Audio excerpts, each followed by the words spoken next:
ओ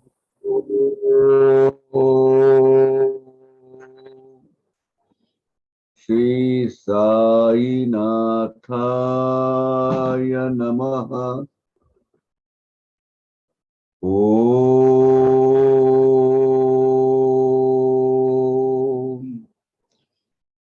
श्री साई नाथाय नमः। ओम श्री साई नाथाय नमः।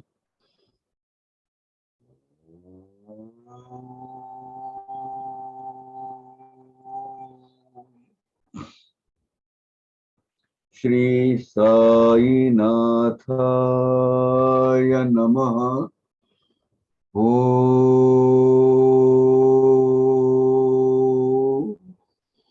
श्री साई नाथाय नमः। ओम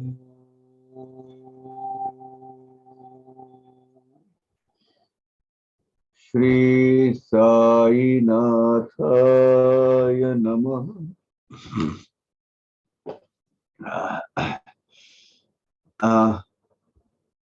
Accept my apology first, because this particular 43rd chapter, it is very difficult to describe emotionally. Our Lord Sadguru is Mahanirvan, Mahaniryan. It's unbearable things. Though we know that He's always with us, He can take the human form whenever He like and wherever He like. Still then, for His incarnation, the form of that Swarupa which He has chosen, that has gone, that has gone from Vyakta to Avyakta. So that is really a painful. Now, of course, it has human span, human life has got certain lifespan. Today, after 103 years, we cannot say that Baba will be still in that particular form, that human body form will be still there. Because no one on earth will have that power. And these are Santa Purush, these are Avatari Purush. ये अपना अवतार कार्य खत्म होने के बाद आप स्वयं होकर ये देह त्याग कर देते हैं, क्योंकि उनका जो मिशन के लिए वो आए हुए होते हैं, वो मिशन वो फुलफिल कर देते हैं. Whenever their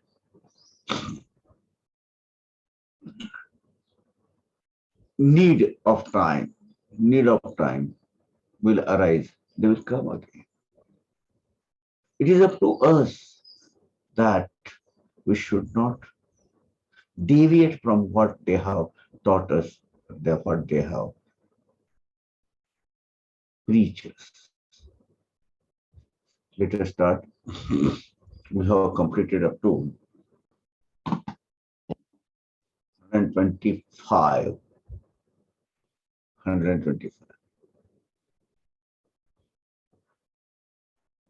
तो प्रवृत्ती ही जी जागृती, तीच निवृत्ती स्वप्न स्थिति, खरी जागृती निजानुभूति, पूर्ण अद्वैती समरसने. I am just repeating this again. जागृत अवस्था में, सचेतन अवस्था में हमारी जो स्थिति होती है, वो सपने की जो अवस्था होती है उसमें नहीं होती है.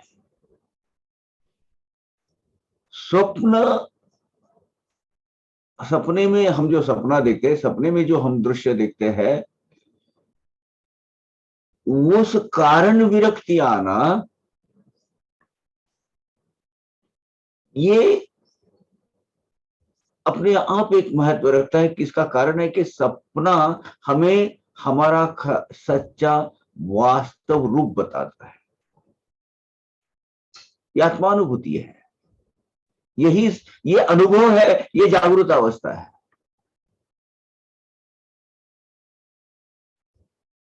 पूर्ण संपूर्ण अद्वैत भाव में रम जाना, उसमें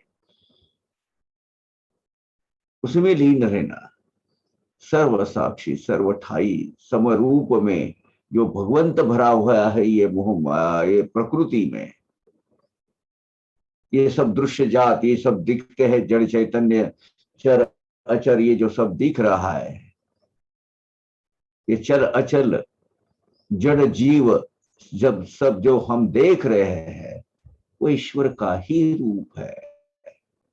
यही जागृत अवस्था है, नहीं तो सोए हुए हैं हम। भगवान के सही स्वरूप को न जानना या पहचान नहीं पाना, उसके बारे में अज्ञान रहना, ये तो ये तो स्वप्नावस्था यानी जागृत अवस्था नहीं है, ये तो सोई हुई अवस्था है, सुप्त अवस्था है।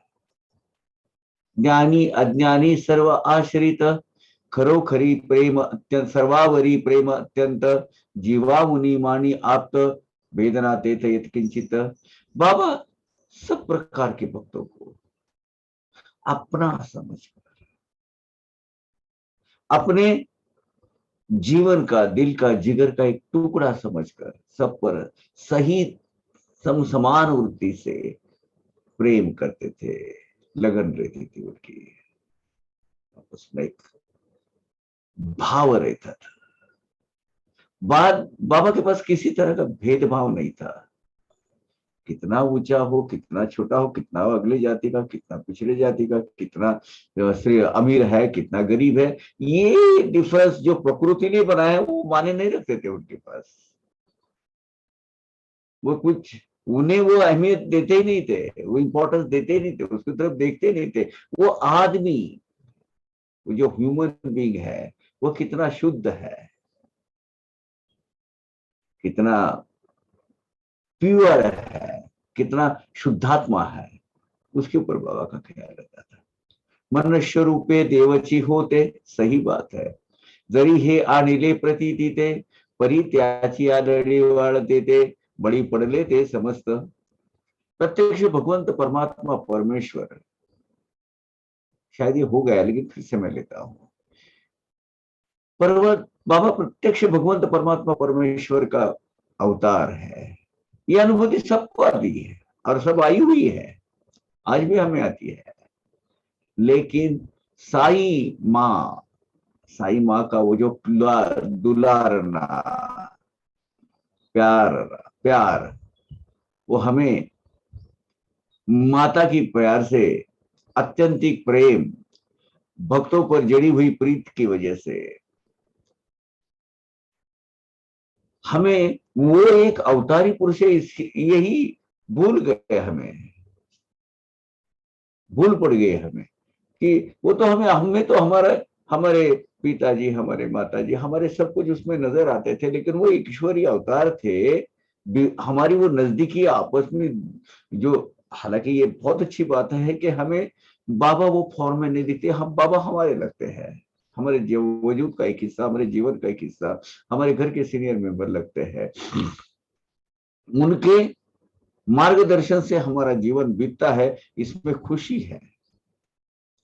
लेकिन साथ में ये भूलना नहीं चाहिए कि भगवान के प्रत्यक्ष विष्णु नारायण के वो स्वरूप है।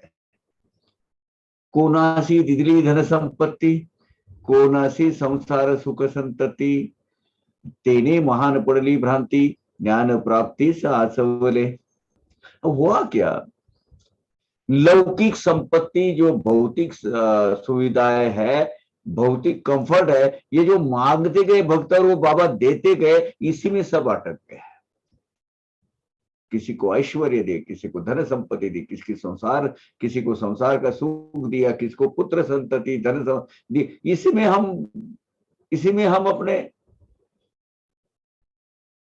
मशगूल थे। बाबा ने दिखाई हुई लीला के अंदर ही हम अटक गए, अटक बैठ गए, अटक गए। वही उसके परे बाबा का सही जो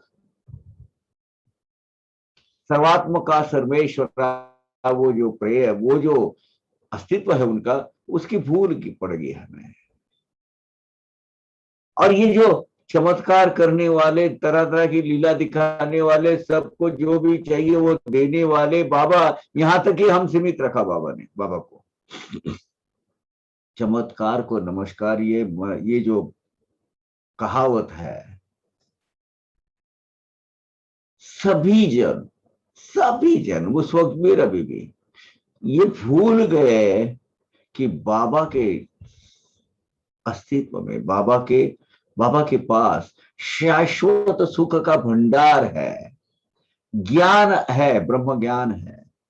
और यहां जो मिल रहा है तो कोई 2 दिन की चांदनी है, 2 दिन का सब छलावा है, दिखावा है। सही मानों में हमें क्या चाहिए? वो शाश्वत सुख, मोक्ष सुख, वो चाहिए। ये ज्ञान का जो खजाना है, ये ज्ञान का जो नेक्टर है, ज्ञान का मर्म है, बहुत कम लोग पा सके उसको बाबा से, बहुत कम लोग। कधी जयासवे हासत, तया अंगी अभिमान वाट दाटत, की तयावरी प्रेम अद्भुत, इतराना दावित तैसे। मेरे ख्याल से ये सब कुछ हो गया है ना। हाँ, यहां तक आते हैं। हम ये नंबर के चक्कर में बैठ गए, लेकिन उसमें हम ये भूल गए कि साईं महाराज प्रत्यक्ष भगवान का अवतार होने के बावजूद भी हम उनको सही मानों में उनका स्वरूप पहचान नहीं पाए। 132 से स्टार्ट करते हैं। पर ब्रह्म सगुण मूर्ति, दैवे अस्ता उषा गती, खऱ्या कार्याची भुवन विस्मृती, विनोदी प्रीति धरियेली। साक्षात पर ब्रह्म का पुतला, साक्षात पर ब्रह्म की सगुण साकार मूर्ति जो चैतन्य से भरी हुई है, ऐसे साईनाथ महाराज हमारे नजदीक होने के बावजूद, हमारे साथ होने के बावजूद हमें उनको पहचानने में गलती हो गई। और उनके किए हुए चमत्कारों में और लीलाओं के फेरे में ही हम बैठ गए। वो जो बाबा को तो स्वभाव कैसा था, एकदम विनोदी स्वभाव था। वो बहुत लाइटली, से भी उनका जो तत्व ज्ञान फिलोसॉफी जब बाबा देते थे, वो भी बड़े लाइट वे से देते थे। उसी में हम भूल गए, उसमें से क्या हासिल करना है वो रह गया। हमने क्या करना है? बस बाबा की ऊपरा ऊपरी पूजा करना है, उनका नेक्टर, वो जो सही ज्ञान, ज्ञान का खजाना, ज्ञान का भंडार जो हमें देना चाहते थे। वो तो कहते थे मेरी बहुत है मेरे पास, कोई मांगने वाला ही नहीं आता, मैं क्या करूं। येताच बाबांचे दर्शन घ्यावे, फळ फुल अवघे समर पावे, दक्षिणा मागता मग कसरावे, नचरावे ते ठाई। मस्जिद में आएंगे, बाबा के दर्शन लेंगे, उनको पान फूल आदि सब पूजा साहित्य उपचार जो कर्मकांड उसमें जो करेंगे वो करेंगे, पूजा उपचार वगैरह सब अर्पण किया, अभी बाबा दक्षिणा मांगेंगे। यही डर से सब वहां से भाग जाते थे। नहीं तो अगर मांगी तो जरा थोड़ा सा आगे पीछे देखना, थोड़ा हाना हाना हाना करते रहना, ऐसे ऐसा बर्ताव हमसे क्या। अरे पर ब्रह्म साईनाथ जो सबका प्रदाता है, जो विश्व का कल्याण करता है, उसको तो आपके दक्षिणा से क्या पड़ी है? वो आपके पास पैसे लूटने के लिए नहीं आए थे बाबा। आपको वो दक्षिणा क्यों लेना चाहते हैं, उसका अभी हमने सब ब्यौरा अब तक के अध्याय में बार बार जगह जगह पर आया हुआ है। लेकिन हमने बाबा के साथ कैसा बर्ताव किया? अब बाबा पैसा मांगेंगे, भागो यहाँ से। वो क्यों मांग रहे हैं? कहीं ना कहीं तुमने वो कमिटमेंट किया हुआ है, कहीं ना कहीं बाबा का देना लगते हो, ये तो भूल ही जाते हैं। बहुत कम लोग ऐसे थे जो ये जानते थे काका साहब दीक्षित, बालकृष्ण विश्वनाथ देव, अपने नाना साहब निमोनकर वगैरह, नाना साहब चांदोरकर, बहुत कम लोग जानते थे कि बाबा, हाँ मुरेश्वर प्रधान, मुझे जानते थे कि बहुत कम को सही बाबा का स्वरूप जान पाए थे। बाबा हमसे दक्षिणा के रूप में हमारे सब जो प्रारब्ध भोग है वो मिटा रहे हैं। सांगता हित वादाच्या गोष्टी पाहुनी आपली श्रुद्र दृष्टी, झाला वाटते खरेच कष्टी, गेला उठवटे निजधामा। हमारे हित के, जो हमारे हित जिसमें हमारा समाया हुआ है, ऐसी चार चीजें बाबा हमें बोलते थे हमेशा, लेकिन उस पर हमने ख्याल नहीं किया। बस हमारा मन इधर उधर भटकते रहता था, और बाबा जो बोलेंगे उसके ऊपर ख्याल नहीं करना है, लेकिन बस इधर उधर अपना मन भटकते रखते रखते जो बेफिजूल की बातें हैं उधर ध्यान लक्षित केंद्रित करना, ये हमारी जो वृत्ति है, ये हमारी नतद्रष्ट वृत्ति बोलते हैं, दुष्ट प्रवृत्ति, उसी से बाबा कंटाल गए और वहां से वो निकल गए, ऐसा ही लग रहा है अभी। इसीलिए तो अब बाबा नहीं निकल गए ना यहाँ से हमसे। आता ती आपुली स्वानंद स्थिति, पुनश्च काळ हे नयन देखती, गेली हरपली ती आनंद मूर्ति, जन्म जन्मांती अदृश्य। अभी जो स्वानंद की साक्षात सगुण साकार मूर्ति, ये फिर से एक आंखों से, इन आंखों से हम नहीं देख पाएंगे। ये जो फ्लेश और ब्लड से बनाई हुई आंख, जहां तक उसकी मर्यादा है, वहां उसके दायरे में जो बाबा थे, अब वो प्रज्ञा चक्षु के दायरे में चले गए हैं। अभी सगुण रूप से वो कभी देख नहीं पाएंगे।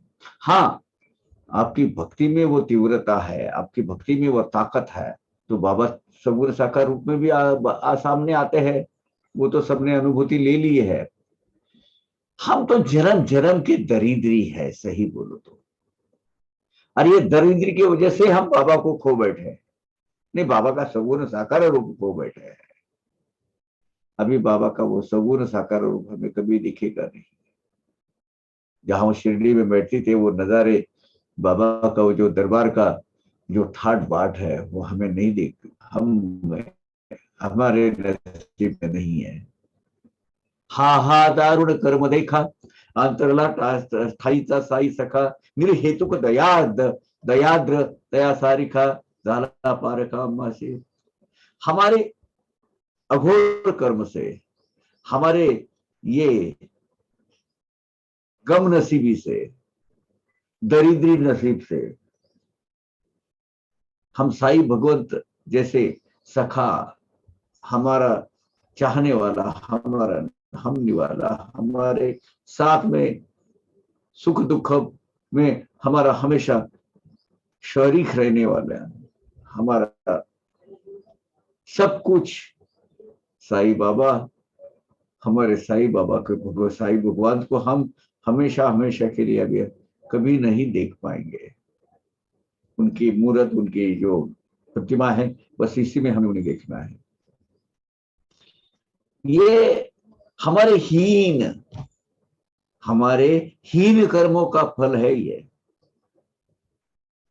निरपेक्ष दयालु कृपालु साई माँ, इसको इनको हमने खो दिया। नवे बरे नवे कोणाचे छळणे, तेनेच मला येणे दुखणे, मला नाणिले हे बाबांचे म्हणणे, केली भांडणे येथेच।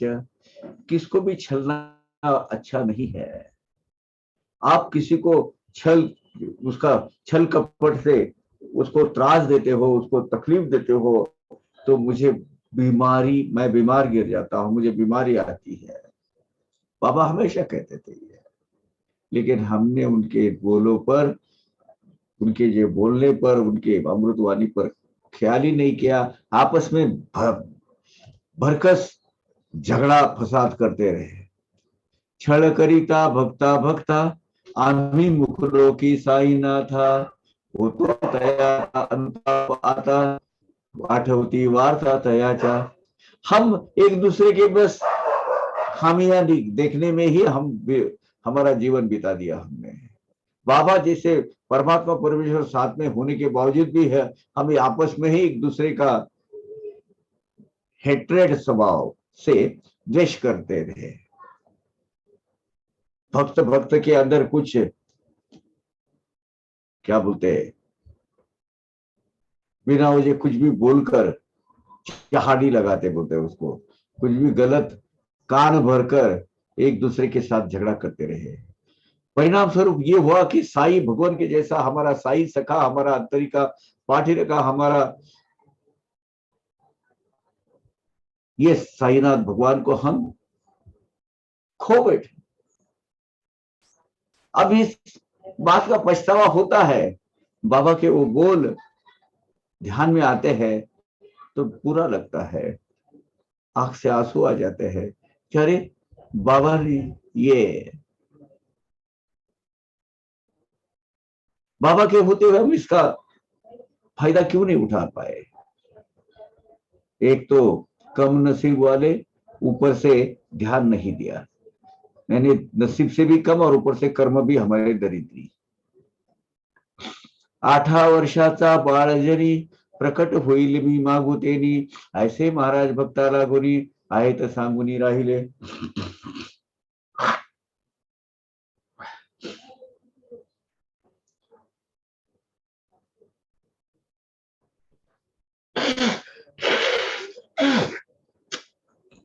जुकाम सर्दी बहुत हो गई है। 8 वर्षाचा बाळ जरी प्रकट होईल मी मागू तेनी, ऐसे महाराज भक्ताला गुणी आहे ती सांगुनी राहिले। अब मैं जाऊंगा तो 8 साल का होकर ही वापस आऊंगा। इसका मतलब कुछ लोगों ने अपने फायदे के लिए ऐसा निकाला कि अभी बाबा जाएंगे तो 8 साल के बाद ही नया अवतार लेंगे, और बहुत सारे लोगों ने इस वाक्य की कड़ी जुड़ाकर अलग अलग नए अवतार खड़े हुए। ये बाबा की गूढ़स्थ बोली है, ये रहस्य भरी बोली है। बहुत सारी बरसरी, बहुत सारे लोगों ने ऐसा अर्थ निकाला कि अभी बाबा 8 वर्ष के बाद फिर से वो प्रकट होने वाले हैं, और फिर ये बाबा के रिसेम्बलेंस खोजने में हमारे तो ये होती है ना, हमारी तो हमेशा ये आदत है।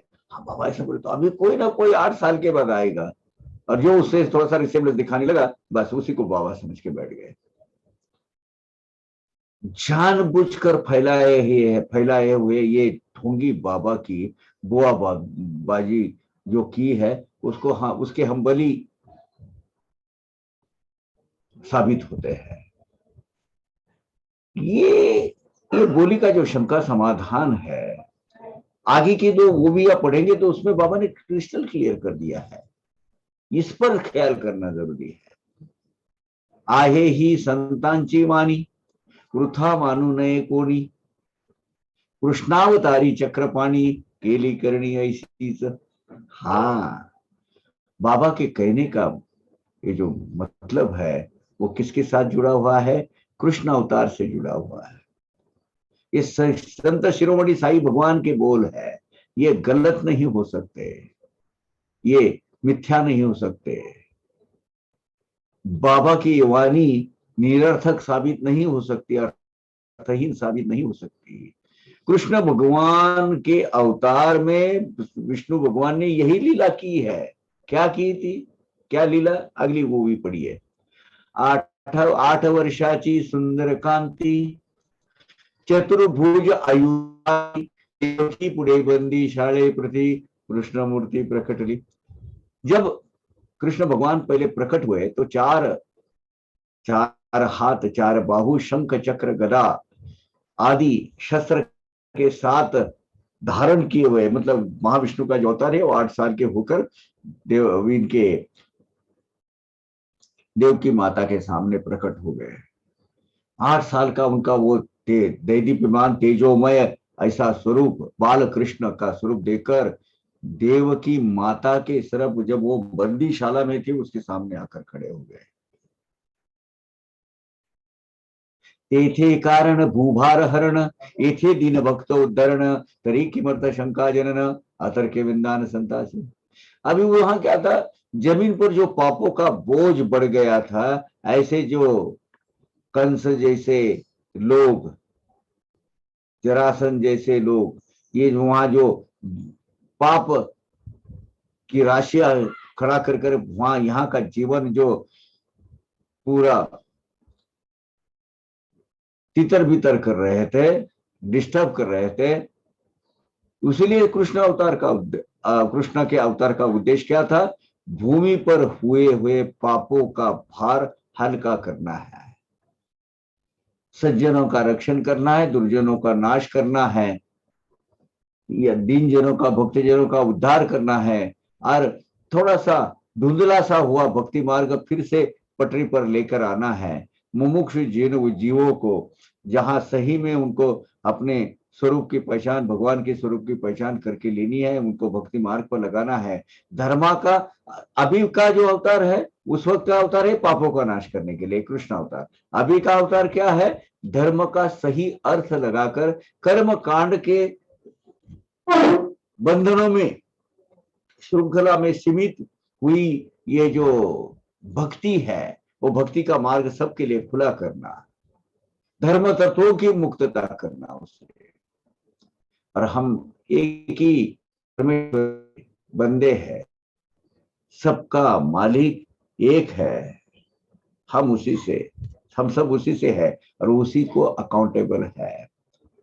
ये जो तत्व ज्ञान है, ये जो सही मर्म है भक्ति का, ये रास्ता बताने के लिए ही तो बाबा का अवतार हुआ। ये संतों की हमारे समझ के बाहर आने वाली करनी है, इसमें शंका कुशंका लेने का, संकल्प करने का जरा भी कारण नहीं है।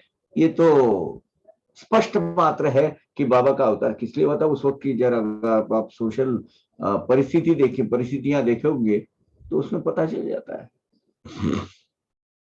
हा का ये एका जन्माचा निर्बंध, 72 पिढ्यांचा ऋणानुबंध, भक्तांचा बाबांनी पूर्व संबंध, कथानुबंध कथियला।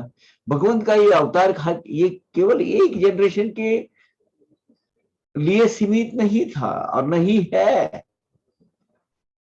बाबा के अगर साई सचिन का इतिहास देखेंगे तो 72 पीढ़ी तक बाबा ने अपने उनके वो जो जीवात्मा है उनके साथ के संबंध बताए हैं। बाला धनुद्र को बोले आपका और मेरा 60 पीढ़ी का संबंध है। श्यामा और बाकी के लोग हम 72 पीढ़ी से एक दूसरे के साथ बैठे हुए हैं। ये जो ऋणानुबंध है, जन्म जन्मी का बाबा का हमारा जो साथ है, ये जो हमारा प्रेम का, लगन का, दिल का जो रिश्ता उनके साथ एस्टैब्लिश हो चुका है, इसके ऊपर का ये भाष्य है। ये भक्तों ने बहुत गौर करके देखना चाहिए। It's not merely that we are in this जन्म हम बाबा के साथ है, नो, जन्म जन्म से बाबा के साथ है। अब कौन से किसी फॉर्म में कैसे आए हो, हमें उसका एक्सेस नहीं है। हम वो एक्सेस हमें मिले इसके लायक बनाना है। अभी देखिए ना, गंगूबाई औरंगाबाद कर, उनको जो पुत्र संतति होनी थी, वो नारियल की बात आ गई तो फोड़ो, अरे ये नारियल से थोड़ी होते हैं, तो जन पागल हो गया उस वक्त। वो जो थोड़ी विनोद ठट्टा मस्करी हो गई तो श्यामा को क्या बोला था बाबा ने, गए 72 पीढ़ियों में मैंने कभी हाथ लगाया क्या तुझे? हाँ, अभी तेरे का गाल गुच्छा लिया है, वो तेरे को ये किया है तो तुझे इतना बुरा लग रहा है। कभी लास्ट 72 पीढ़ी में मैंने कभी तुझे हाथ लगाया? एक जीवन का शाश्वत सत्य बोल के गए कि हम 72 पीढ़ियों से बाबा के साथ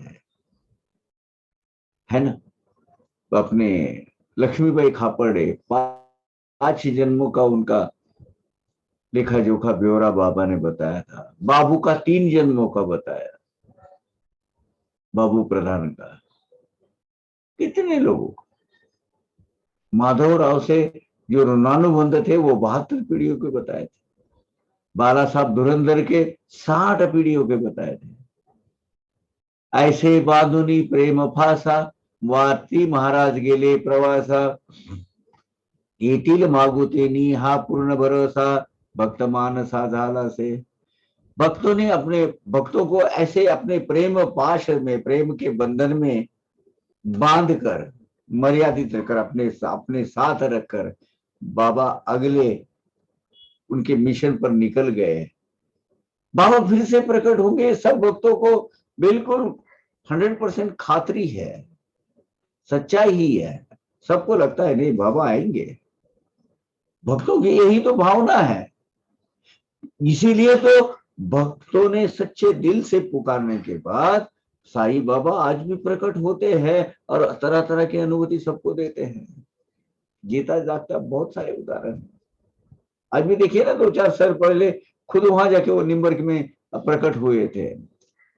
साक्षात्कार कितने काशी, दृष्टांत अनुभव होते काशी, चमत्कार तो अनेकाशी, गुप्त रूपे सी दाविती।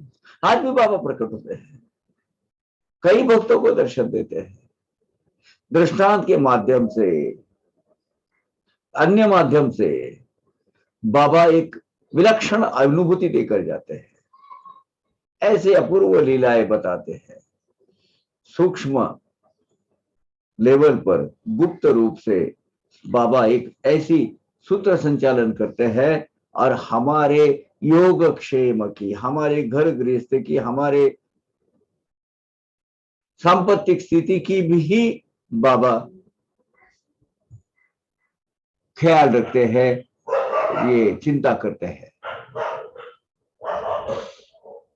अभाविका गुप्त अस्ति, भक्ता भाविका ठाईची दिसती, जैसी जयाची चित्तवृत्ती, तैसी अनुभूति रोकड़ी। अब बाबा हमें कहाँ मिलते हैं? अनुभूति के माध्यम से मिलते हैं। भक्त के बिना इधर जो क्रिटिसाइज करने वाले, जो इस पे भरोसा नहीं, विश्वास नहीं रखने वाले, जिनकी श्रद्धा और सबूरी है नहीं उनके पास, ऐसे भक्तों को नहीं दिखते। लेकिन जो सही में बाबा के प्रति विश्वास रखते हैं, बाबा के प्रति दृढ़ श्रद्धा भाव जिनका है, उनको तो जगह जगह पर दिखते हैं। जिसके मन में श्रद्धा भाव है, जैसा भाव है वैसा फल मिलना है भाई, वैसी अनुभूति भक्तों को आनी है। आपकी सच्चा श्रद्धा भाव है, वो मुझे अभी कुछ दिन एक हो गए 5-10 साल हो गए, वो एक ये आई थी, एक फोटोग्राफ आया था, एक केरला की लड़की थी। वो बाबा को बोली, बाबा मेरे शादी को आपको पाना है, मैं नहीं जानती, मैं आपके अस्तित्व के शादी नहीं हो सकती। उनको स्वप्न दृष्टांत दिया कि बेटा तेरी शादी में मैं जरूर आऊंगा। कर्म धर्म संयोग से जो लड़का था वो भी साई भक्ति निकला। दिन भर के सब पूजा विधि सब हो गए कंप्लीट, सब जो उपचार है, सब जो संस्कार है, जो ब्याह संसार है, सो हो गए सबको। रात में वो जब वो शाम हो गई तब अपने पति को बोली, बाबा बोले थे मैं आऊंगा, लेकिन बाबा ने फंसाया, बाबा आए नहीं। थोड़ी सी आंख लग गई उसकी। बाबा ने बोला, क्यों मुझ पर इल्जाम लगाती है, मैं आया था, तेरे फोटो के सब एल्बम देख, मैं मेरा जो कहना है उसको कभी भी झूठा साबित नहीं होने देता। वो इमीडिएटली उठी, अपने नए जो अभी बार जब शादी हुई थी, वो अपने पतिदेव को उठाया, बोले अरे बाबा सपने में आए थे, चलो अपना ये देखेंगे, एल्बम देखेंगे। तो एल्बम तो उसी वक्त आया नहीं था, तो कुछ फोटोग्राफ्स वगैरह देखते रहे। तो दूसरे दिन तीसरे दिन शायद वो मिला होगा, तब देखा उसको, वो ख्याल है कि बाबा बोले मैं आया था। सब एल्बम देखते देखते देखते देखा तो उसकी जो बारात जा रही थी आखिर में, उसके पीछे बाबा काठी टेक कर जा रहे थे पीछे से। और फोटो में आए हैं, एक बेटा मैं आया था। सच्चे भाव से, सच्चे दिल से आप बोला कि बाबा असो सांप्रत हाची विश्वास, भक्ती धरावा निज जीवास, भंग नाही समर्थ साईस, अक्षर ही वास अखंड। ठीक है, खैर साई भगवंत का अस्तित्व, साई भगवंत का विहार अखंडित रूप से सब जगह सर्व जगह सभी काल में रहता है। बाबा को कोई गमनागमन नहीं है, उनको जाना नहीं, उनको आना नहीं है। बाबा अक्षय है, अनादि अनंत है। भोले जो श्रद्धालु भाविक है, जिनका बाबा पर दृढ़ विश्वास है और वो रखना चाहिए। यस, आपने मन में ऐसी ठाम धारणा चाहिए कि बाबा है, हमारे साथ है, आज भी है, जब चाहेंगे तब आते हैं। अदृश्य रूप में तो आज हमारे सत्संग में यहाँ मौजूद है बाबा। बाबा सब देख रहे हैं कि मैंने जो सिखाई हुई जो सीख है, मेरा जो सही ज्ञान है, एक संपन्न जीवन, यशस्वी जीवन जीने का जो ज्ञान है, वो आप तक पहुंचता है या नहीं है, ये बड़ी बारीकी से बाबा देखते हैं। हाँ, देवजाति निज धामा प्रति, संता ठाईच ब्रह्म स्थिति, गमनागमन ते नेनति, समरसती आनंदी।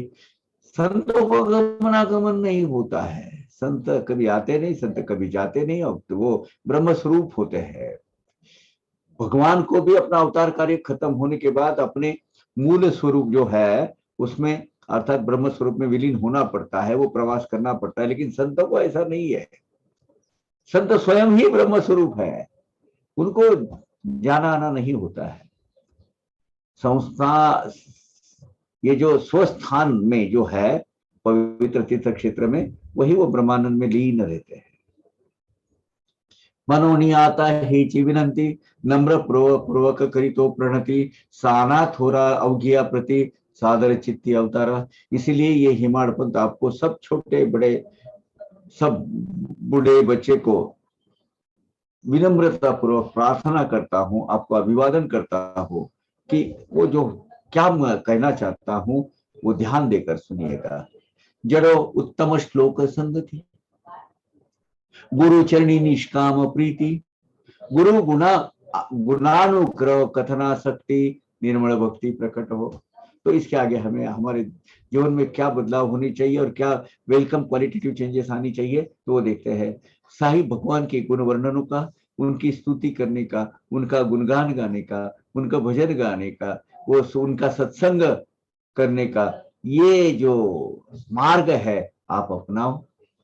सत्संग का मार्ग, सत्संग से बड़ा कुछ नहीं है आज के इसमें, सत्संग से ही नामस्मरण होता है। तो सत्संग का मार्ग अपनाओ, गुरु चरणों में अपना दृढ़ विश्वास, भक्ति भाव से दृढ़ विश्वास रखो। गुरु चरण, गुरु कथा के जो वर्णन करने वाले जो होली स्क्रिप्चर्स है वो पढ़ो। गुरु की लीलाएं सुनने के लिए आपको जो आसक्ति और वो रुचि और वो एक स्वारस्य, आप ईगरनेस जो आप में निर्माण हो, और ये भक्ति की साधना के माध्यम से आपने अपने हाथ से साई भक्ति में सदा आप आनंदी रहो। एक निर्मम, निर्मल, निर्भेद, निरलस, निरागस, ऐसा जो प्रेम भाव, दृढ़ भक्ति आपके हाथ से हमेशा घटित हो, यही साई भगवत के चरणों में प्रार्थना है।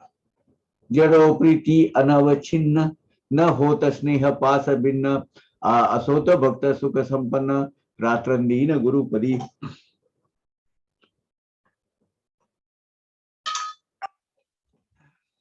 अवच्छिन्न, किसी तरह की कोई बाधा खंडन न पड़ते हुए, अवच्छिन्न यानी विशेष, सबसे अलग, सबसे अलग, विशेष गुण संपन्न, सब ऐसे साई भगवान के चरणों में प्रेम भाव आपका दृढ़ हो। बाबा से आपके जो रिश्ते नाते जुड़े हुए हैं वो कभी भी उसमें बाधा अड़चने और खंड ना पड़ो, यानी उसमें कोई भी अड़चन पैदा ना हो। कभी भी वो संबंध टूटने नहीं चाहिए, कभी टूटने न देवे। हम गुरु चरण,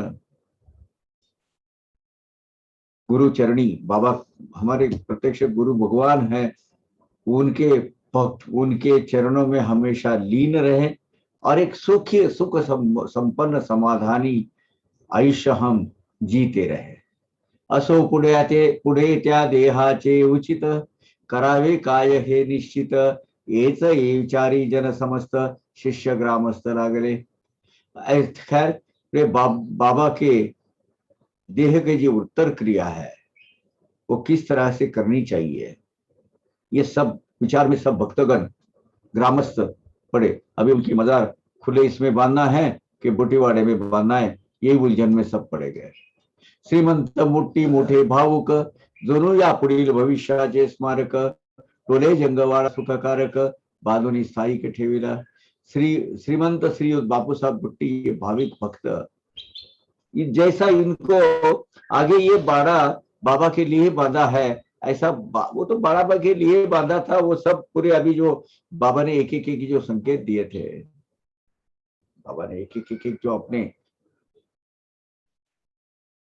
पहले से सूचित करके रखने वाले जो स्टेटमेंट दिए थे, उसके हिसाब से तो वेल इन एडवांस बाबा ने बताया था कि ये मेरे लिए है। अब भविष्य में क्या सामने आने वाला है, इसकी भनक किसको लगेगी भैया। द्वारका माई के पास, द्वारका माई के बिल्कुल नजदीक एक भव्य वास्तु का निर्माण पहले ही बापू साहब बुट्टे ने करके रखा था। मग पुढे ते कलेवर कुठे असावा या विचार, होऊनी 26 तास, होऊनी 26 तास अंतर, घडले होणार ते होते।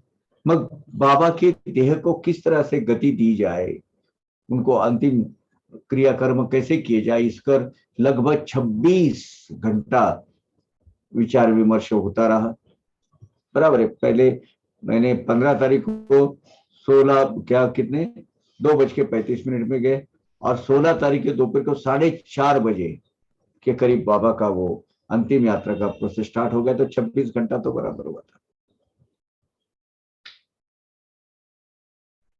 15 अक्टूबर 1918 को मंगलवार 2:35 पे बाबा ने अपना देह त्याग कर दिया।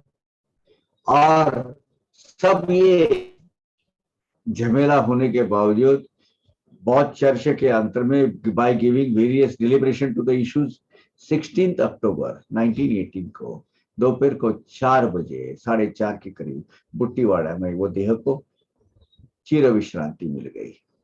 एक म्हणे या कलेवरासी, स्पर्शून द्यावे आता हिंदूसी, मुसलमानांच्या कब्रस्थानासी, समारंभे से निवूया।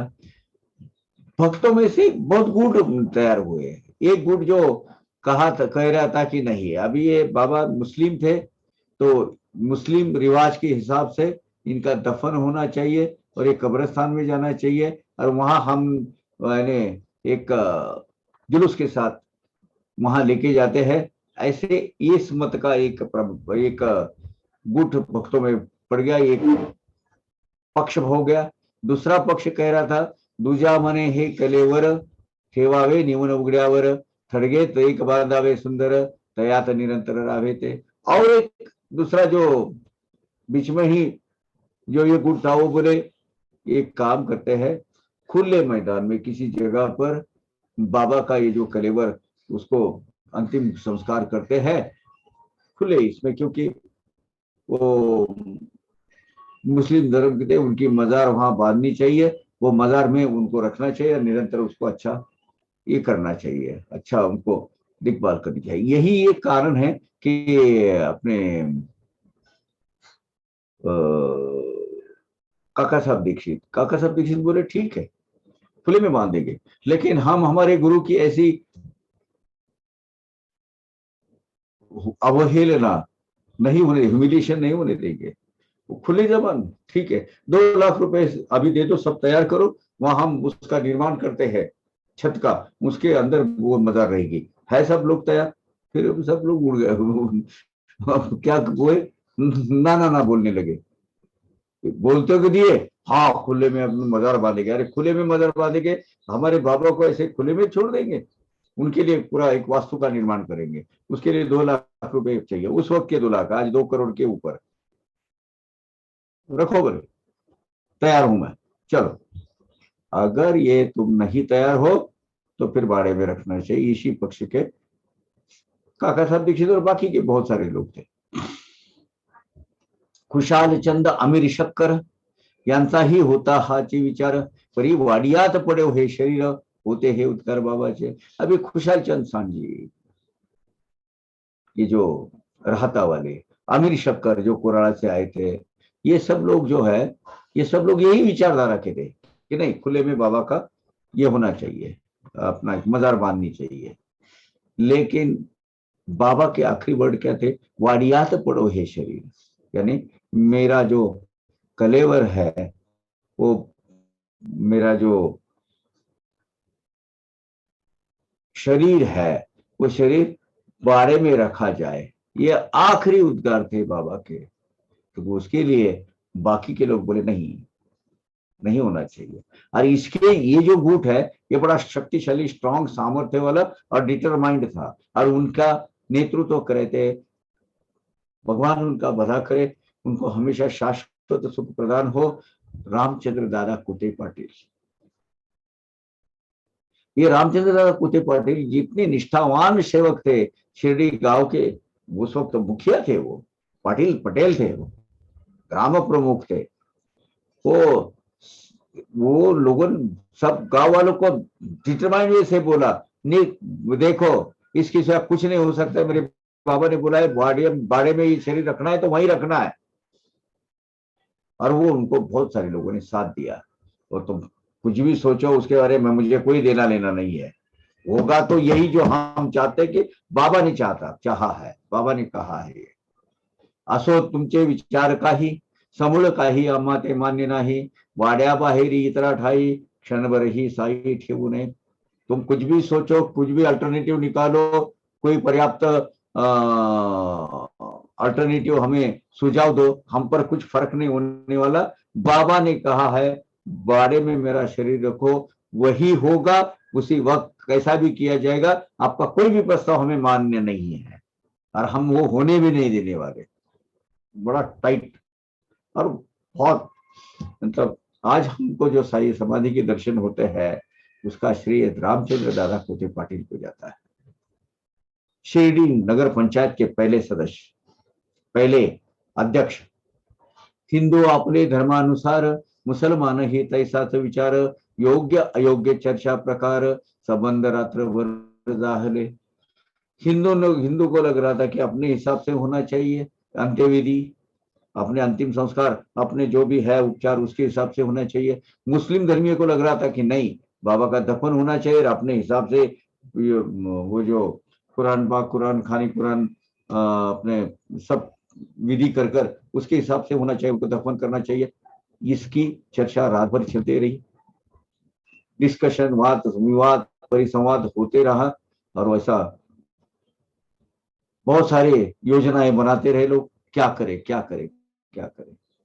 इकडे लक्ष्मण मामाचे घरी, असता पहाटे निद्रेच्या भरी, बाबा तयाच्या धरुणी करी, म्हणाले झडकरी उठ चल। अब इधर 5 सवेरे ऐसे करते, रात भर चले गए, सवेरे 5 बज गए, और बाबा ऐसे ऐसा जो चालू, ये सब चल रहा था। अभी कैसे करे, बाबा का अंतिम स्थिति कैसी रही जाए, अंतिम बाबा के देह को अंतिम संस्कार कैसे किया जाए, ये सब चल रहा था। उतने में बाबा लक्ष्मण मामा रत्न पारखी, लक्ष्मण मामा जोशी, जो ग्राम पुजारी थे, वो निस्सिम भक्त थे बाबा के, उनके सपने में बाबा गए और बोले उठ, सोया क्या है, चलो उठ। प्रत्यक्ष रूप से वहां गए और बोले वो बापू साहब आज आने वाला नहीं है, बापू साहब न येणार आज, मी मेरो हात याचा समज, तू तरी काकड़ा आरती मज, करी पूजन समवेत। बाबा ने उनको तो सपने का दृष्टांत दिया। आज मेरी काकड़ आरती करने के लिए वो बापू साहब आने वाला नहीं, बापू साहब नहीं, बापू साहब जोग, बाबा के मेघा जाने के बाद बाबा की तीनों टाइम की आरती करने वाले। उसका सब नियोजन करने वाले। उनको वो वापस आप समझता है मैं मर गया हूं, वो कुछ आज काकड़ आरती को नहीं आ रहा है, तू तो मेरी पूजा करके मुझे हमेशा के हिसाब से काकड़ आरती करवा दे झट से। ठीक उसी क्षण तात्काल नित्य नियम नित्य क्रमानुसार स्वये घेऊनी पूजा संभार लक्ष्मण मामा आले वेळेवर पूजेशी सादर झाले। लक्ष्मण बाबा इमिजिएटली वो थाल पूजा थाली ली, सब जो जो व्यंजन जो चाहिए पदार्थ वो ले लिए, वो जो हल्दी कुमकुम अक्षता सब सब धूप अगरबत्ती वगैरह सब सब लेकर वो थाल बनाया उन्होंने, और पूजा साहित्य पूजा संभार लेकर बाबा के काकड़ आरती के लिए मस्जिद बाई में हाजिर हो गए। ग्राम जोशी हे शिर्डीचे सखे मामा माधवरावांचे पूजन करीत नित्य बाबांचे प्रातः काल के समय श्री लक्ष्मण मामा रत्न पारखी, ये शिरडी के ग्राम जोशी जे गांव की जितनी भी ग्राम दैवत है उनकी पूजा अर्चा करने का जो मान है सम्मान इनको प्राप्त था। और माधवराव देशपांडे के सगे मामा थे, सगे मामा। रोज सवेरे बाबा के नित्य नियम से पूजा करने का भी उनका दिनक्रम था। मामा मोठे कर्मठ ब्राह्मण प्रातः काळी करुणी स्नान करुणी धूत वस्त्र परिधान घेत दर्शन बाबांचे। कर्मठ वृत्ति के जो ब्राह्मण जो लक्ष्मण मामा रोज सवेरे स्नान कर सफेद वस्त्र परिधान कर बाबा की विधिवत पूजा कर बाबा का दर्शन लेते थे। पाद प्रक्षालन गंध अक्षत चर्चन पत्र पुष्प पत्री तुलसी समर्पण धूप दीप नैवेद्य निरांजन दक्षिणा प्रदान मग करीती। तो बाबा क्या करते थे?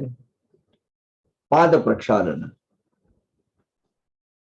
गंधाक्षत चर्चन, पुत्र पुष्प पत्री तुलसी समर्पण, धूप दीप नैवेद्य निरांजन दक्षिणा प्रदान करती। जितने भी वो पूजा के जो उपचार है, अष्टोपचार षोडशोपचार जो भी है, षोडशोपचार महापूजा में किए जाते हैं, डेली की जो आरती के लिए पंचोपचार या अष्टोपचार किए जाते हैं।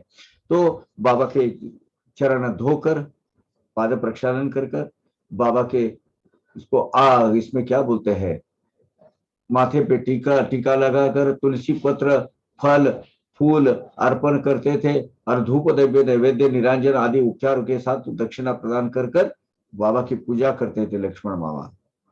प्रार्थना पूर्वक साष्टांग नमन होता घेती आशीर्वचन मग समजता प्रसाद देऊन तिलकरी खून ते जात। पूजा विधि खत्म करने के बाद साष्टांग नमस्कार कर बाबा का आशीर्वाद लेते थे। फिर सबको गंध का वो जो टीका लगाकर बाबा का आशीर्वाद लेकर मामा वहां से रुखसत लेते थे, वहां से निकल जाते थे। ये दिन का हमेशा का उनका दिनक्रम था।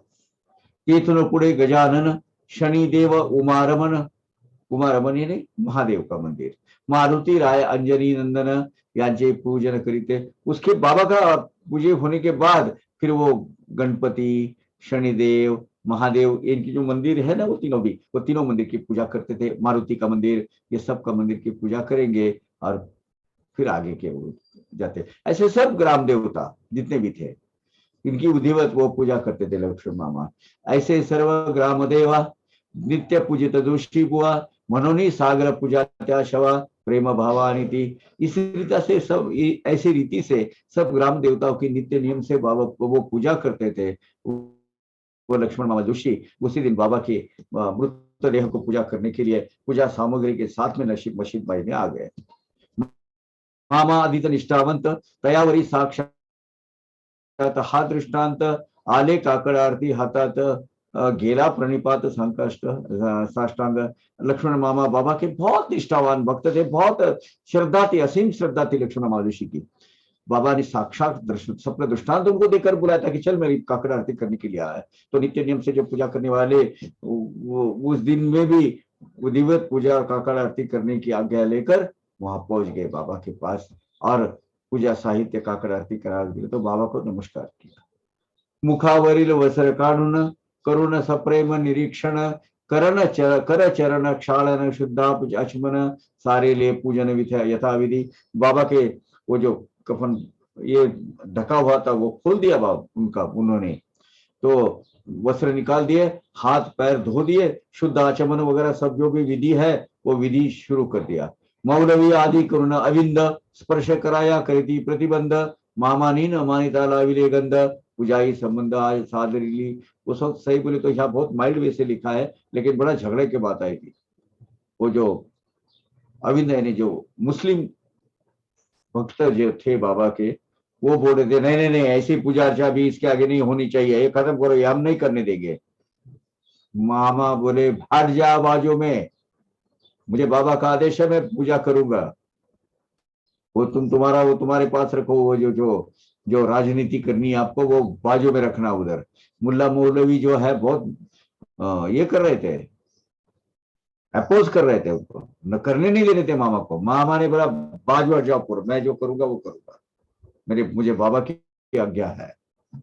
बाबा के मुस्लिम भक्त और उपस्थित मुल्ला मौलवी बाबा को पूजा करो देने से पूजा करके देने से मना कर रहे थे, लेकिन किसकी भी नहीं मानी। लक्ष्मण मामा ने सीधा गए, गंधा अक्षत पूजा अर्चा सब उनकी विधिवत की और काकड़ आरती संपन्न करवाई। शवतरी ते समर्थांचे आपल्या अर्ध दैवताचे, हिंदूची के अविंदाचे नाही मामाचे स्वप्नी। बाबा हिंदू है क्या मुसलमान है, इससे लक्ष्मण मामा को कोई रुचि नहीं थी। ये मेरे आराध्य देवता है, ये मेरे गुरु है, ये मेरे इष्ट देवता है। और स्वप्न दृष्टांत में जो उन्होंने ये चैतन्य घर भगवान ने मुझे जो साक्षात्कार दिया है, इसको इस समझ की पूजा करना, इतना ही मुझे मालूम है, बाकी मैं कुछ नहीं जानता। ऐसा डिटरमाइंड वे से लक्ष्मण मामा ने विचार कर कर वहां पूरा क्या किया उन्होंने, पूजा संभार पारित किया पूरा। पूज्य शरीर असता सजीव, तया पूजेचा केवढा उत्सव, तेची आता होता शव, पूजा विभवना औपचारिक। बाबा के देह त्याग के पहले कितने बड़े ठाट बाट से सब बड़े जश्न के साथ और बड़े उपचारों के साथ में बाबा की पूजा की जाती थी। अरे बाबा के प्राण वो जो शरीर से निकल गए तो वो विधिवत पूजा नहीं होनी चाहिए, उनकी ये जो औपचारिकता नहीं होनी चाहिए। बाबा ये लक्ष्मण मामा को भा नहीं रहा था, उनको ये हजम ही नहीं हो रहा था। ये क्या है तुम्हारा, बाबा ये देह में है, यहाँ बाबा देह का प्राण निकल गया तो बाबा थोड़ी चले गए, बाबा की ऐसी ही पूजा होनी चाहिए। तशात पाहून बाबांचे चिन्ह, आधीच मामा मामा दुःखांचे दुःखाने खिन्न, करू आले अखेरचे पूजन, पुनर्दर्शन सुलभ। बाबा अचेतन, बाबा का वो अचेतन देह देखकर बाबा ये पहले ही दुखी थे बहुत लक्ष्मण मामा। और बाबा की आखिरी मतलब अभी उसके बाद तो फिर कलेवर को दफन करना है, समाधि अवस्था में जाना है उनको, तो आखिरी पूजा करने के लिए जब वो गए तो उनके भाव विभोर हो गए। अभी इसके आगे बाबा के दर्शन नहीं होने वाले, तो आंख से आंसू आने लगे उनके। भरले अश्रु ही लोचन, करवेना त्या स्थितीचे आलोचन, हस्तपाद कंपायमान, उदासमन मामांचे। तो हुआ क्या, बाबा का देह देखकर पहले ही आंख से आंसू आ रहे थे। अब उसमें पूजा संभार सब करना है, पूजा विधि करना है, तो उनका हाथ कब भी आ रही थी उनमें, बहुत ही उदास भाव से दिल पर पत्थर रखकर वो बाबा सब पूजा विधि कर रहे थे। और उसके मामा की स्थिति क्या थी, बहुत होता है मेरी आराध्य देवत, मेरी पूजा शायद रोज का मेरा इष्ट देवता है वही अभी जा रही है, और उसकी सेवा आखिरी सगुण सुगुण साकार स्वरूप का आखिरी मैं पूजा करने जा रहा हूँ। असो वळलेल्या मुठी उघडून, विडा दक्षिणा त्यात ठेवून, शवते पूर्ववत झाकून, मामा निघून मग ते गेले। देखो बाबा के इसमें एक बहुत बड़ा साइंस को भी चैलेंज करने वाला रहस्य है। सवेरे के 5 बजे है, पहले दिन 2:35 को कितने 5 कितना हो गया, कितना टाइम हो गया, 2 और 10 रात के 10 घंटे, और सवेरे के बाद 15 घंटे हो गए। बहुत बाबा कोई भी आम आदमी की बॉडी 5-6 घंटे के बाद टाइट हो जाती, लकड़ी की जैसे हो जाती है, उसमें हलचल नहीं रहती, उसके फ्लेक्सिबिलिटी निकल जाती है, उसका बायोडिग्रेडेशन होना चालू हो जाता है। बायोडिग्रेडेशन होना चालू होता है, दुर्गंधी फैल जाती है 10-12 घंटे के बाद में। बाबा सवेरे काकड़ आरती में ऐसा ही खुला हाथ खोल पाए। उनकी जो अंगूठी लक्ष्मण माँ ने खोली, वहां पान का बीड़ा रखा, दक्षिणा अर्पण की उनको, और शरीर पहले पूर्वत ऐसा मुट्ठी बंद करके ढक दिया उनका सर, और बड़ी उदास भाई से मायूस होकर लक्ष्मण मामा वहां से चल पड़े. मग पुढे दुपारची आरती नित्याप्रमाणे मशिदीवरती बापू साहेब दोघं करीती, इतरा समवेती साईची.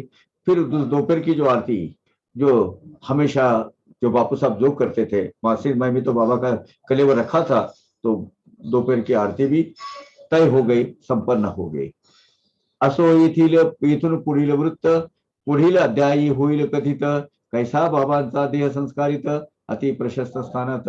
फिर बाबा के अंतिम संस्कार कैसे कैसे हुआ, इसका जो समग्र वृत्तांत है वो अगले अध्याय में वर्णन किया जाएगा. बाबा का देह अति विशाल, जो भव्य दिव्य जो दगड़ी वाड़ा पोटी वाड़ा है, उसमें कैसा उसको चिर विश्रांति दी गई, इसका सविस्तर वर्णन अगले अध्याय में आएगा. कैसी तयाची अति आवडती बहुता वर्षाची सांगाती, वीट भंगता दुश्चिन्ह स्थिति देहांत सुचविती जाहली. अनेक साल से बाबा के पास एक ब्रिक्स थी, ये एक ईट थी, वो भंग हो गई थी कुछ कुछ दिन पहले. तो वो अशुभ शकुन, बाबा का काल अंतिम समय आ गया है, इसकी सूचना देने वाली थी, ये सूचक थी. और इसके बारे में या बाबा का जो सविस्तर वृत्तांत है, बाबा जो है वो अगले अध्याय में उसका जो वर्णन किया जाएगा. कैसा जो आला प्रसंग आता 32 वर्षापूर्वी तो ब्रह्मांडी प्राण चढविला असता कठिन अवस्था देहासी. बाबा का ये जो देहावसान अभी हुआ, देह त्याग हुआ, ये प्रसंग ठीक 32 साल पहले भी आया था, 1885 में. उस वक्त क्या हुआ, बाबा ने जो 3 दिन ब्रह्मांड में प्राण चढ़ाया था, वो देह प्राण विहीन हो गया था, एकदम अचेतन हो गया था. तब बाबा ने क्या किया और कैसे हुआ, वो जो 3 दिन कैसे बीते भक्तों के, उसकी जो कथा है अगले 44 अध्याय में आएगी. कैसे भक्त माणसापती अहोरात्र बाबाशी जपती, कैसी आशा सोडिता समजती मग अवचित पावती उत्थान. यानी 3 दिन मानसापति भगत ने वो जो देह का कैसे संरक्षण किया और कैसा डिटर्मिनेशन उनका था, और अंत्य संस्कार होने तक की तैयारी हो गई थी, उसके बावजूद भी नहीं बोले. बाबा ने कहा है वो आएंगे, जरूर आएंगे. 3 दिन तक बाबा के शव का उन्होंने संरक्षण किया था. वो जो कथा है वो सविस्तार से अगले अध्याय में आपको सुनाई जाएगी. ऐसा आमरण ब्रह्मचर्य आचरला जो योगाचार्य, जो ज्ञानियांचा ज्ञानीवर्य काय ते ऐश्वर्य वर्णावे. इस रीति से वो ज्ञानिया का राजा, योगिया का योगियों का योगीराज, राजाधिराज योगीराज, आजन्म बाद ब्रह्मचारी साईनाथ भगवंत ने अपना अवतार किस तरह इमर्ज किया. ये जो इसका ये जो ऐश्वर्य है, ये हम दीन दिन क्या उसका वर्णन कर सकते हैं. असो ऐसी जयाची महती करू जय तया सद्भावे प्रणति, दीन हेमाण पंत अन्य गति शरण त्रयापति. से ऐसे महान या शुद्ध सात्विक भाव से हम महान आत्मा को यानी परमात्मा को प्रणाम करते हैं. और ये जो हिमाड़ पंथ है, और मैं स्वयं भी पवार का अनन्य भाव से साई चरणों में शरण है. स्वस्ति श्री संत सज्जन प्रेरिते भक्त हेमाड़ पंथ विरचिते श्री साई समर्थ सच्चरिते श्री साईनाथ निर्यानन नामम श्री 44तमोऽध्याय संपूर्ण श्री साईनाथार्पणस्तु. शुभम भवतु. संतों ने और सज्जनों ने प्रेरणा देने की वजह से, प्रेरित करने से जो प्रत्यक्ष अक्षर रूप धारण किया हुआ, प्रत्यक्ष रूप में सगुण साकार रूप धारण किया हुआ साई नाथ भगवान का यह साई सच्चरित्र का साईनाथ निर्यान नाम का ये 43वां अध्याय यहाँ खत्म होता है. सबका मंगल हो, सबका कल्याण हो. इसके बाद उस वक्त प्रोफेसर जीजी नार के, जो बापू साहब के सन इन लॉ है, उन्होंने एक खत लिखा था दादा साहब खापर्डे को. उसका मराठी है, उसका जो है हिंदी रूपांतरण हम पढ़ेंगे इसके हिसाब से, मतलब अभ्यास के हिसाब से, और फिर आगे जाएंगे. 5 मिनट की विश्रांति लेते हैं. and not on Dasera. So only thing is, as per our Indian ritual, the sunrise, whenever the sunrise take place, that particular time is considered to be that particular day, Day and of whole therefore, day. yeah, therefore it was a Dasera day because as per the Indian calendar, actually Ekadashi starts somewhere in the afternoon on that particular day. So therefore Baba waited and at 2:30 when it was Ekadashi, he actually decided to quit the world. So that is the only thing I wanted to say. See, nothing more I, I would like to add. You see, Sai created his own world. It is such a huge world now. And they call it Sai Yug. Sai Yug means everything becomes Sai Mai. And that is what is taking place. So that is what is Sai's creation in this world. And this is the only thing I can tell. You see, uh, I'm nobody to talk about Sai actually. But he created his own world. It is going on. It will and it will go on.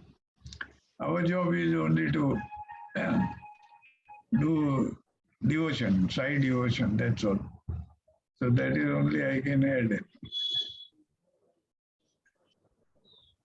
श्रेष्ठ साई भक्त, उन्होंने उनको जो खत 5 नवंबर 1918 इस दिन जो professor जीजी नारके इन्होंने जो लिखा था उसका हिंदी रूपांतरण कर रहा हूं,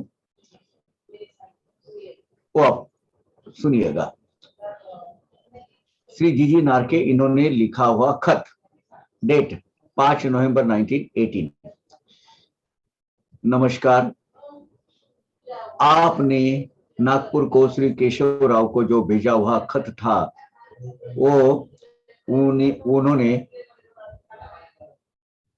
बापू साहब के पास भेज दिया। यानी दादा साहब खापर्डे ने नागपुर को जो खत लिखा था किसको, श्रीमंत बापू साहब बुट्टी को, उनके जो लड़के केशव राव थे उन्होंने वो शिरडी में भेज दिया था। और इसके संबंध में जो भी इंफॉर्मेशन चाहिए बापू साहब के कहने से, यानी Bapu Saheb Butti have dictated him to write this to Dada Saheb Khapade. So what happened is Dada Saheb Khapade wrote a letter to Bapu Saheb Bhutti, assuming that he is at Nagpur. He was not there. Ultimately, he was in Shirdi. So उनके जो सन है केशव राव बुट्टी, उन्होंने वो खत यहाँ भेजा। बापू साहब ने वो पढ़ा और चूंकि जीजी नारके इनके जवाई हैं, जवाई राजा थे, अपने सन इन लॉ थे, उन्होंने बोला कि बापू साहब अपना दादा साहब को ऐसे ऐसा खत लिखो। अब वो जो खत है वो मैं पढ़ के बताऊं। सितंबर के आखिरी में मेरी पूना की जो नौकरी थी उसकी टर्म खत्म हो गई और 2 अक्टूबर को मैं यहाँ आया। यानी 2 अक्टूबर से जो भी घटना घटित हुई है उसके जीजी नारके एक ज्ञानी आदमी, प्रोफेसर आदमी कौन है, वो उनके साक्षीदार है। उस वक्त साई समर्थ बीमार ही थे। 28 सितंबर के अंदाजा 28 सितंबर से श्री यानी साई बाबा को बुखार आना चालू हो गए और उसके ठीक 17वें दिन में उन्होंने अपना देह त्याग कर दिया। जो बुखार था वो 2-3 दिन ही रहा, लेकिन उसके बाद बाबा ने अन्न त्याग कर दिया। प्रायोपवेशन बोलते हैं उसको, उसमें बाबा ने अनाज लेना बंद कर दिया। इसीलिए दिन ब दिन उनके शरीर की जो शक्ति थी वो शक्ति निकलते गई।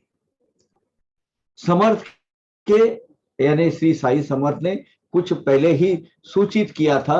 वो बहुत, मैं निर्यान करने वाला हूँ, मैं जाने वाला हूँ, ये दिखाने वाले थे, लेकिन वो हम किसी के भी ध्यान में वो आए नहीं। बाहर गांव के जो भक्त थे, जो बाबा को बुखार आया था, बीमार थे, तब काका साहब दीक्षित न थे, लेकिन बाबा ने खुद होकर उनको बंबई में भेज दिया था।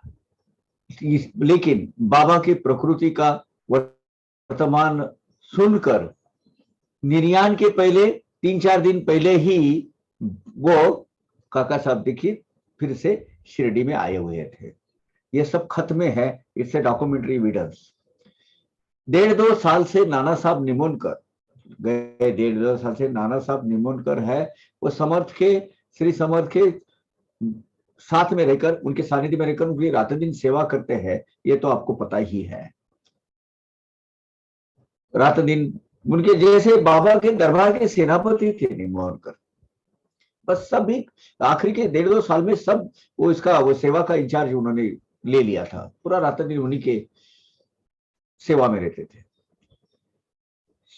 इसके अलावा बापू साहब बुट्टी, बापू साहब जोग, भाटे, माधवराव सब शिरडी में ही थे। आखिरी तक साई समर्थ का 2 टाइम लेंडी पर जाना, गांव में भिक्षा फेरी को जाना, ये कायम था। भिक्षा फेरी को या लेंडी जाने के लिए बाबा स्वयं अपने पैरों से चल के जाते थे, लेकिन शक्ति इतनी खत्म हो गई थी कि उनके बाजू पकड़ने वाले कौन, एक बाजू में नाना साहब बुट्टी, बापू साहब बुट्टी और नाना साहब निमोनकर, दोनों को लिटरली उनको उठा के ही लेके जाना पड़ता था, इतनी वो क्षीण हो गए थे, है कि नहीं। निर्याण के 2 दिन पहले बाबा ने सवेरे की भिक्षा की फेरी बंद कर दी, यानी 15 अक्टूबर के लिए 2 दिन, ये 12 अक्टूबर की लास्ट भिक्षा फेरी बाबा ने भिक्षा फेरी की थी। उसके बाद 13 और 14 को की नहीं।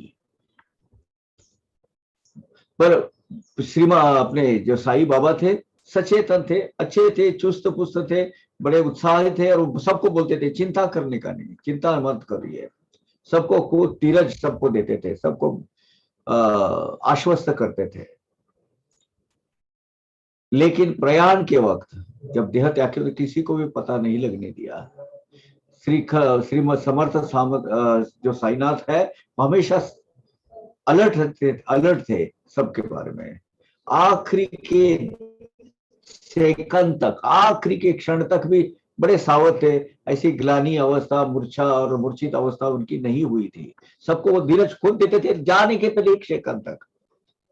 लेकिन जब गए प्रयाग, किसी को भी पता नहीं करने दिए। मंगलवार को सवेरे 15 अक्टूबर को दोपहर के आरती के बाद बापू साहब, काका साहब, इनको अपने अपने घर में खाना खाने के लिए भेज दिया। ये जो मंडली है जो हमेशा मस्जिद भाई में साई समर्थ के साथ में दोपहर का खाना लेती थी, उस वक्त बाबा ने क्या किया, सबको अपने अपने घर में भेज दिया, और वो जाने के बाद अपना यह लोक का प्रमाण, ये प्रयाण यह लोक से अपना देह त्याग कर दिया।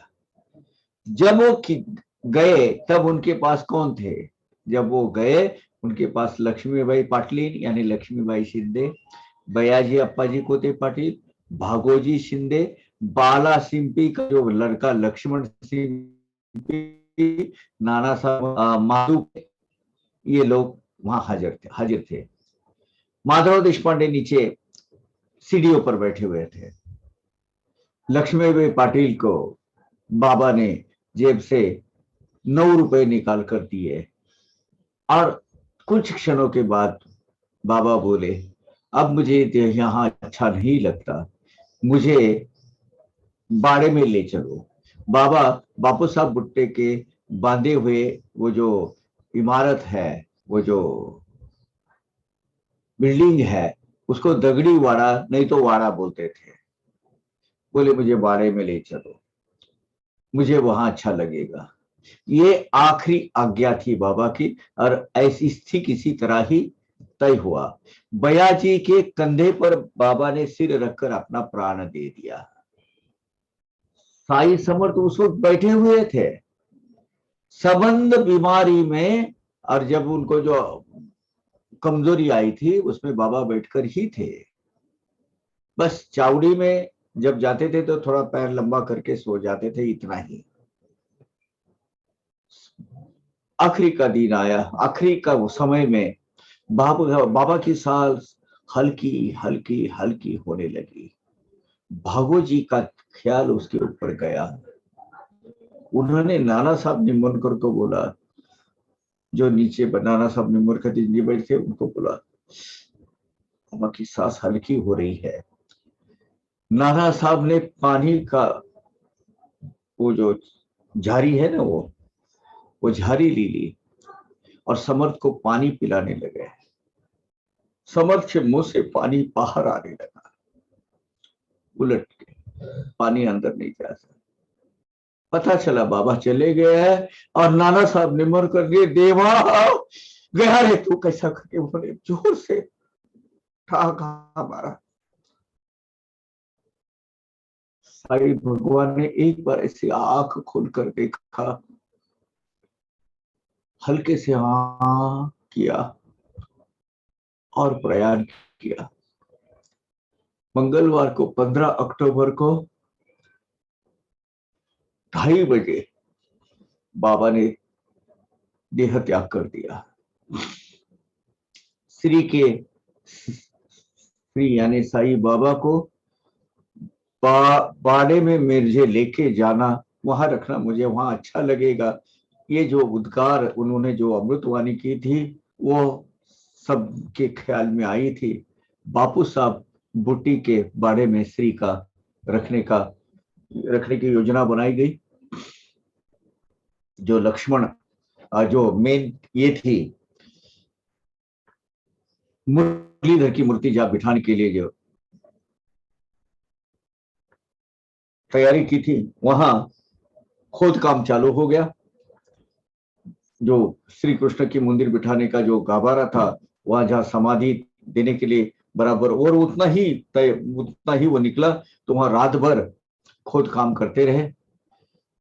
साया शाम के वक्त राहता से फौजदार आए, और यही निश्चय कायम हुआ कि बाबा को यहाँ, ये जो फौजदार आए ये थे चक्र नारायण, इन्होंने अपने अनुभव में वो लिख के रखा है।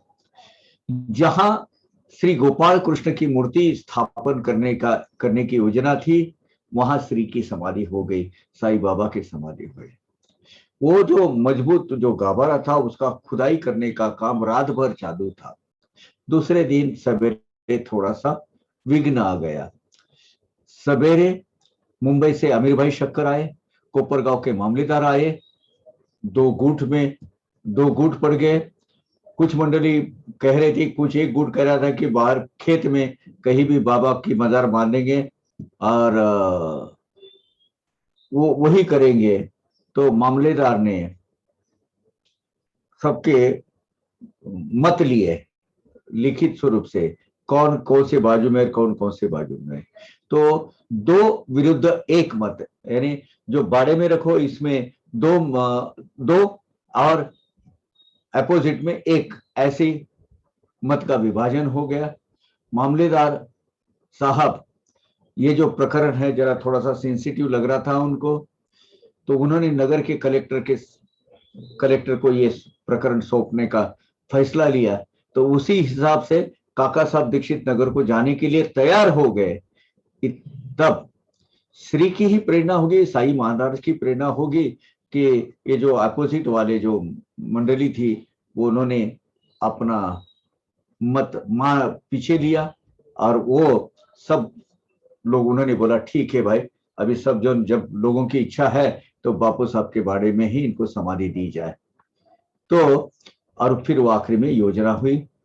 बुधवार शाम को एकादशी के दिन श्री का देह बड़े प्रदक्षिणा के साथ में वो गाभारा है जो देव जहां अभी समाधि है वहां लेके आया। अभी Jayashree, you got your answer here. बुधवार के दिन शाम के वक्त यानी तीसरे प्रहर को बाबा का देह बड़े जश्न के साथ में वहां बाड़े में लाकर उनको चिर समाधि दी गई। मंगलवार को देहावसान हुआ, बुधवार के दोपहर को शाम के वक्त 2 से 4 के बीच, 4 बजे, 4, साढ़े 4 बजे निकली थी, आने तक वो 5, साढ़े 5 हो गए होंगे। याद इस जगह में बहुत शोभायमान है, बहुत अच्छा लग रहा है। आप यहाँ प्रत्यक्ष आइए।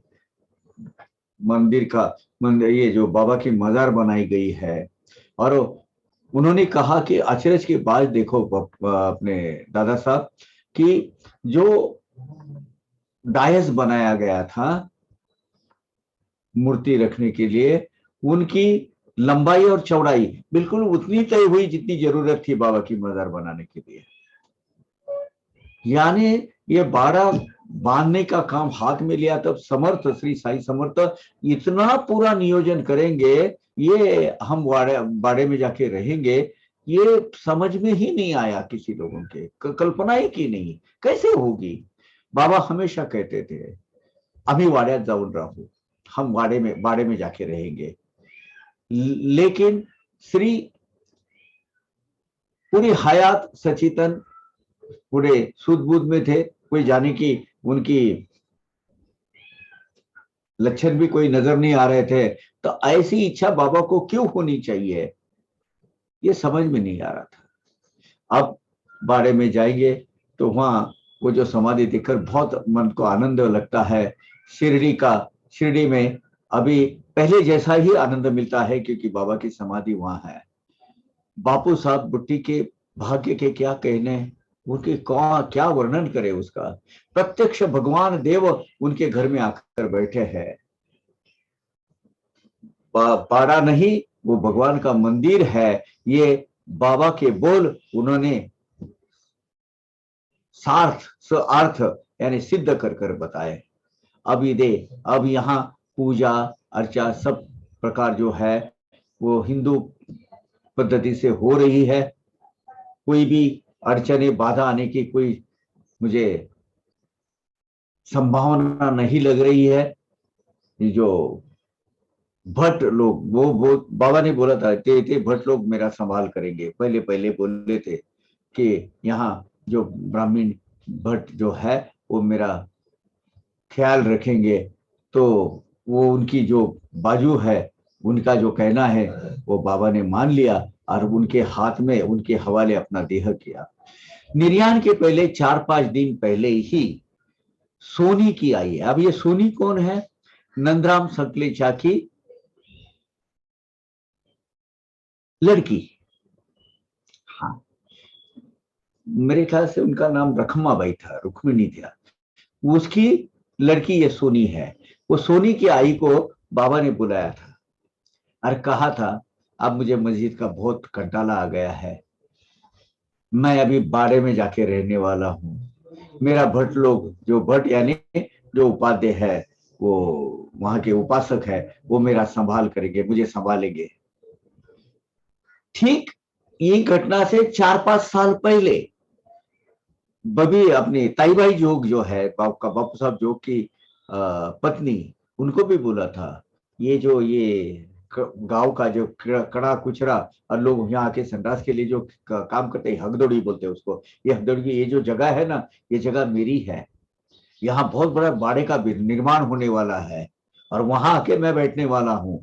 ये उस वक्त कहा था 5 साल पहले, अराउंड 2013-14 में बाबा ने। और किसको कहा था? ताई भाई जोग को कहा था। श्री समर्थ संकल्प, श्री समर्थ का ये पहले से तय हो गया था, लेकिन हमारे दिमाग में वो आया नहीं। ये पहले उन्होंने योजना करके रखा था, लेकिन अभी श्री ने, मैंने बाबा साहब ने, साईं बाबा ने किसी को भी उसका पता नहीं होने दिया। आतून प्रेरणा करून घ्यावयाची, लेकिन सबको प्रेरित करते थे वो करने के लिए। सबको आनंद हो गया। बापू साहब पर अभी एक विशेष जिम्मेवारी आकर पड़ी है, जो मंदिर का जो बचा हुआ काम है वो पूरा करने का है। श्री के पूजा अर्चा के लिए कायम स्वरूप की एक व्यवस्था करने का जिम्मेवारी उन पर आई है। अभी मुझे नहीं लगता कि बापू साहब ये समाधि छोड़कर, बापू साहब ने बापू साहब बुट्टी छोड़कर यहाँ से निकल जाएंगे। फिर कहा है मंदिर बड़ा सविस्तर ये पत्र लिखा है नारके साहब ने। साई श्री बोलते हैं उनको। श्रीने निर्याण केल्यानंतर ठिकठिकाणी दृष्टांत दिले। यानी बाबा साहब ने साई बाबा ने जाने के वक्त तरह तरह के दृष्टांत सब लोगों को दिए। सवेरे लक्ष्मण भट्ट के सपने में कर बोले वो बापू साहब सोया है, चल मेरे आप काकड़ आरती कर। तो ठीक उसी तरह लक्ष्मण मामा ने स्नान कर कर बुधवार के सवेरे मस्जिद माई में बाबा की देह की पूजा की और काकड़ आरती संपन्न की। पंढरपुर में दासगणों को दृष्टांत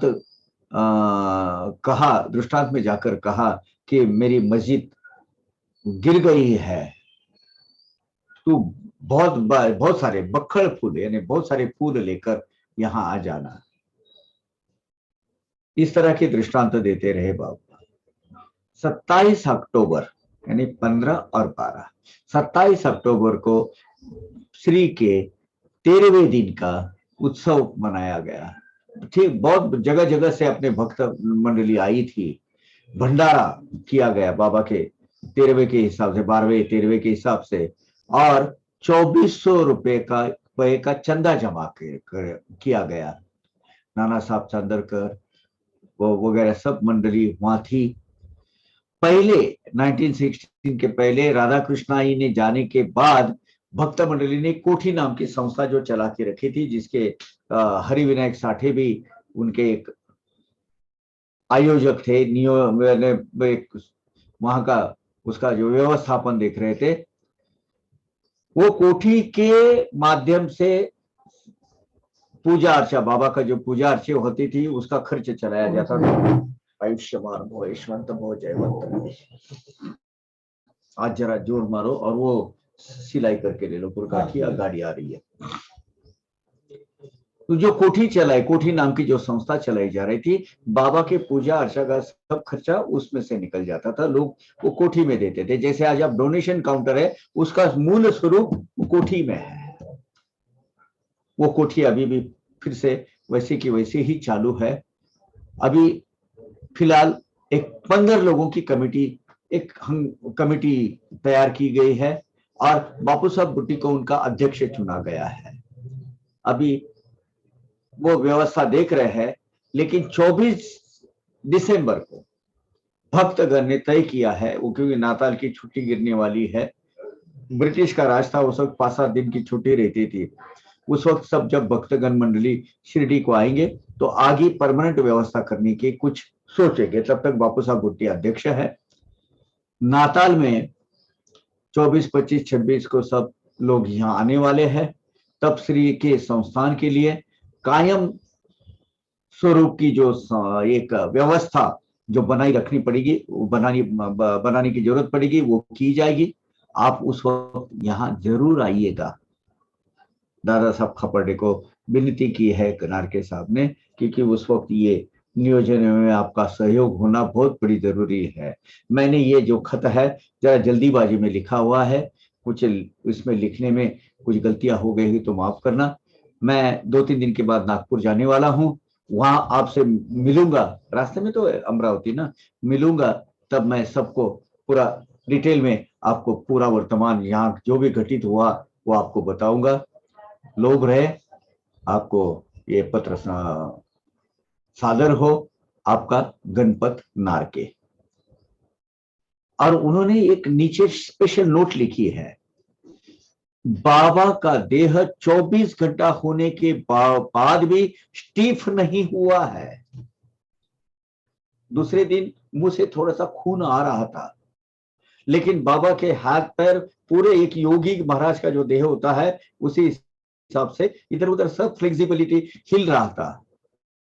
बाबा के अंग से जो कपनी है, वो कपनी हम हाथ पैर हिला के निकाल पाए, वो उसको फाड़ना नहीं पड़ा, ऐसी निकल गई। वो जो कपनी है अभी कहाँ रखी है? बुट्टी साहब के बाड़े में रखी हुई है। वही कपनी है जो आज म्यूजियम में देखने को मिलती है। बहुत सारे डिटेल्स इसमें मिलते हैं ये खत में। ये एक प्रमाण डॉक्यूमेंट्री एविडेंस माना जाता है, इसलिए भावार्थ साई सच्चरित्र जो अभी प्रकाशित हो रहा है, इसमें मैंने पूरा ब्यौरा उसका हिंदी में सबके लिए देकर रखा है। सच्चिदानंद सदगुरु साईनाथ महाराज की जय। अध्याय 44 स्टार्ट कर देते हैं।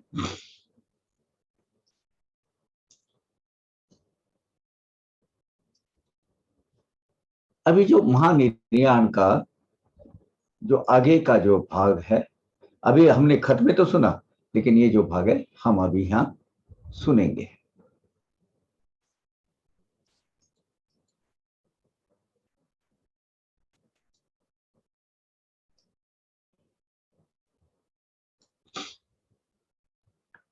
अथ श्री साई सच्चरित श्री साईनाथाय नमः।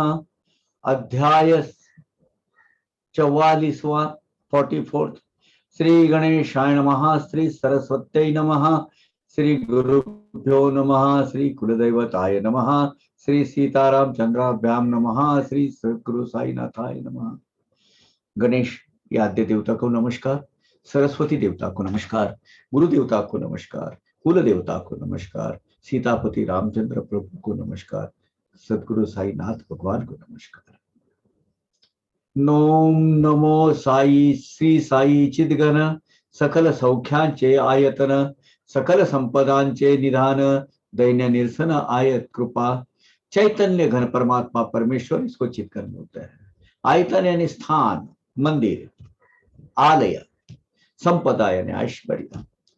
ओंकार स्वरूप चैतन्य घन घन परमात्मा परमेश्वर साई भगवान को वंदन हो। साईनाथ तू ही सब सुखों का शाश्वत स्थान है, सभी प्रकार के ऐश्वर्य का भंडार है।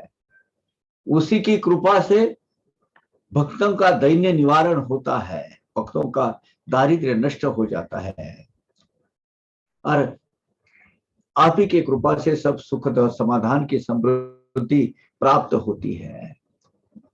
करिता अवलीला चरण वंदन समस्त पापा हो क्षालन मगधो भावे भजन पूजन करी तो त्याहुनी धन्य। अवलीला यानी प्रयोजन के बिना, किसी उद्देश्य के बिना, सहज भाव से जो लीला होती है, बाबा के दर्शन का हम सहज भाव से अगर वंदन करेंगे तो भी सर्व पापों का नाश हो जाता है। समस्त पापा हो क्षालन, किसी बिना उद्देश्य के बाबा को सिर्फ ऐसा नमस्कार करो, मन में भाव होना चाहिए, भावपूर्ण नमस्कार करो, बाबा सब पापों का नाश करवा देते हैं। फिर अगर सही में भक्ति भाव से आप और पूजा करो तो बाबा आपका आयुष्य, आपका जीवन मानो सफल हो गया, धन्य धन्य हो गया। पाता दयाचे सस्मित मुख विसरे समस्त संसार दुख ठाईच विरे तहान भूख ऐसे अलौकिक दर्शन। हमेशा प्रसन्न भाव, हमेशा स्माइली चेहरा जिनका है, हसत मुख जो है, ऐसे जो बाबा है, उनका दर्शन, उनका चेहरा देखते ही, उनका दर्शन लेते ही सब दुखों का नाश हो जाता है। बाद में प्यास भूख सब भूल जाता है, ये सब शरीर की जो जरूरत है वो भूल जाता है। साईं बाबा का अलौकिक दर्शन होना चाहिए। 19 तारीख को मैं जा रहा हूँ शिरडी में, देखते हैं बाबा की इच्छा हो। दूसरा काम है 19 तारीख को जितने भी नए विश्वस्त है वो अपने चार्ज ले रहे हैं, उनको आशीर्वाद, उनको जो मतलब क्या है शुभ इच्छा देने के लिए भी वो एक सुनहरा मौका है। तो इसलिए 19 तारीख चुना है। और वहां जाके वो साई लीला जो चैनल है वो अभी आ रहा है, शिरडी से फिर से उनका काम चालू हो रहा है, तो बाबा की जो अद्भुत लीलाएं जो नरसिंह स्वामी महाराज लिखे रखी है वो उसका वर्णन किया जाएगा। अल्लाह मालिक जया ध्यान, जो निष्काम निरभिमान, निर्लोभ निर्वासन जयाचे मन, तयाचे महिमान कायवान। जिनके मुख में हमेशा अल्लाह मालिक रहता था, जो खुद निष्काम है, निरपेक्ष है, निरागस है, निराभिमानी है, वासना रहित है, इच्छा आकांक्षा से परे है, ऐसे साई भगवान का महिमा मैं हीन दीन एक सामान्य से सामान्य सर्वसाधारण व्यक्ति क्या वर्णन कर सकता है उसका। अपकार्या ही जो उपकारी, हाँ ये बाबा का है। ऐसी शांति जयाची पदरी, तयान विसंबे कोणी ही क्षण भरी, द्यावा निजांतरी निवास। जो उनको क्षति पहुंचाता है, जो उन पर अपकार करता है, जो उनको छल कपट त्रास देता है, ऐसे पर भी लोगों पर भी उपकार करने वाले शांत स्वभाव के साईनाथ, इनको क्षण भर भी भूलना कोई भूल ही नहीं सकता।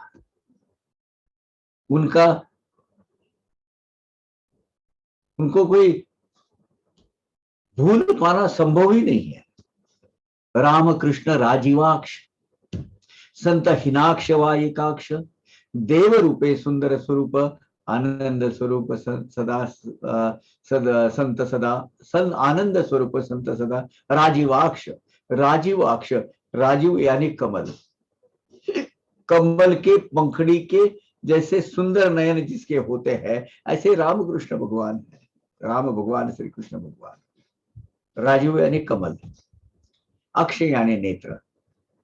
राम, श्री राम प्रभु, श्री कृष्ण प्रभु ये कमल नयनी थे।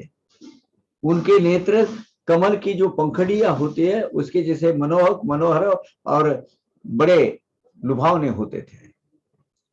संत एक नेत्र के होते हैं या नेत्रविहीन होते हैं, लेकिन फिर भी देव के स्वरूप से उनकी तादात्म्यता होती है, एक रूपता होती है। इसीलिए वह समय हमेशा आनंद स्वरूप आत्मानंद में लीन रहते हैं, मग्न रहते हैं।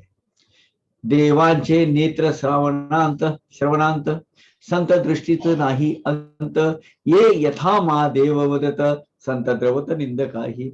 श्रवणांत यानी हाग देकर, साधक देकर, आवाज देकर जो प्रतिसाद देते हैं संत।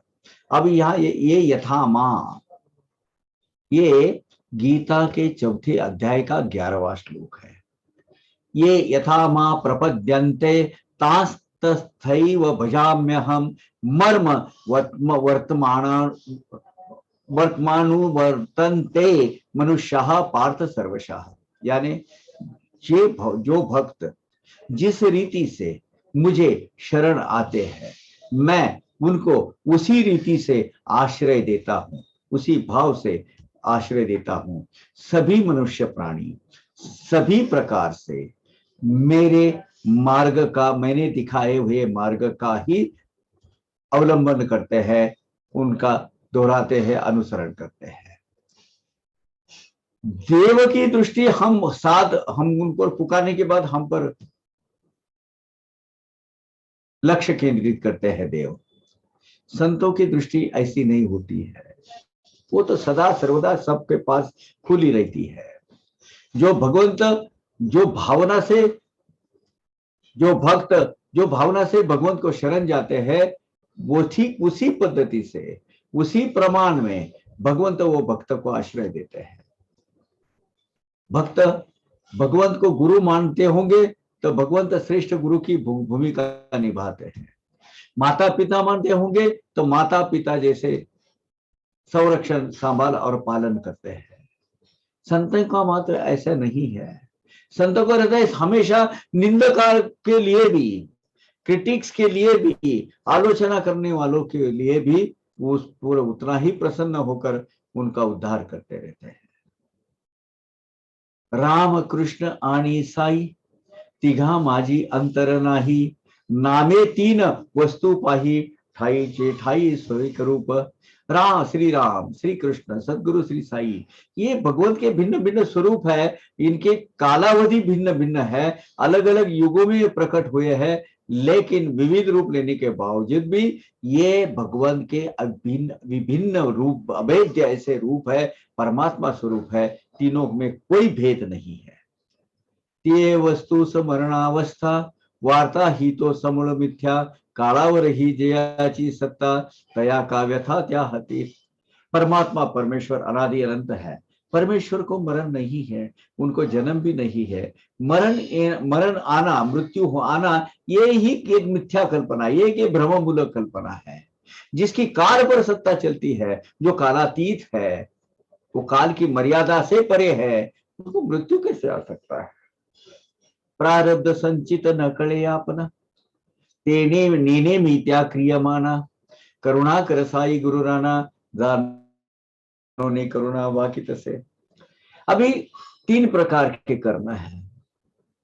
प्रारब्ध कर्म, जो प्रारब्ध भोग जानते हैं, प्रारब्ध यानी इस जीवन में हमारा जहां स्टार्ट हो गया, तो अनंत जन्मों के जो प्रारब्ध, जो कर्म उस वक्त कर्म जो थे, वो उसका रूपांतरण कर्म भोग में हुआ है। वो अभी राशि लेकर ही, कम्युनिटी बैलेंस लेकर ही आगे आना है ना भैया, ओपनिंग बैलेंस करके ही जन्म का।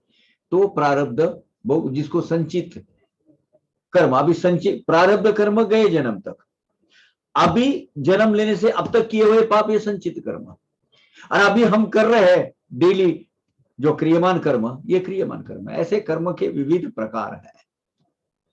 उसके परिणाम मैं नहीं जानता प्रभु, लेकिन कर्म के परिणाम की भीति मुझे नहीं है, डर मुझे नहीं है, क्योंकि मेरे साथ मेरे कारुण्य सिंधु, कृपा सिंधु, कृपालु दयालु मेरी साई माँ है, मेरे साई गुरु राय मेरे साथ है, साई भगवान मेरे साथ है। मेरे कर्म भोगतान तो होने वाला है।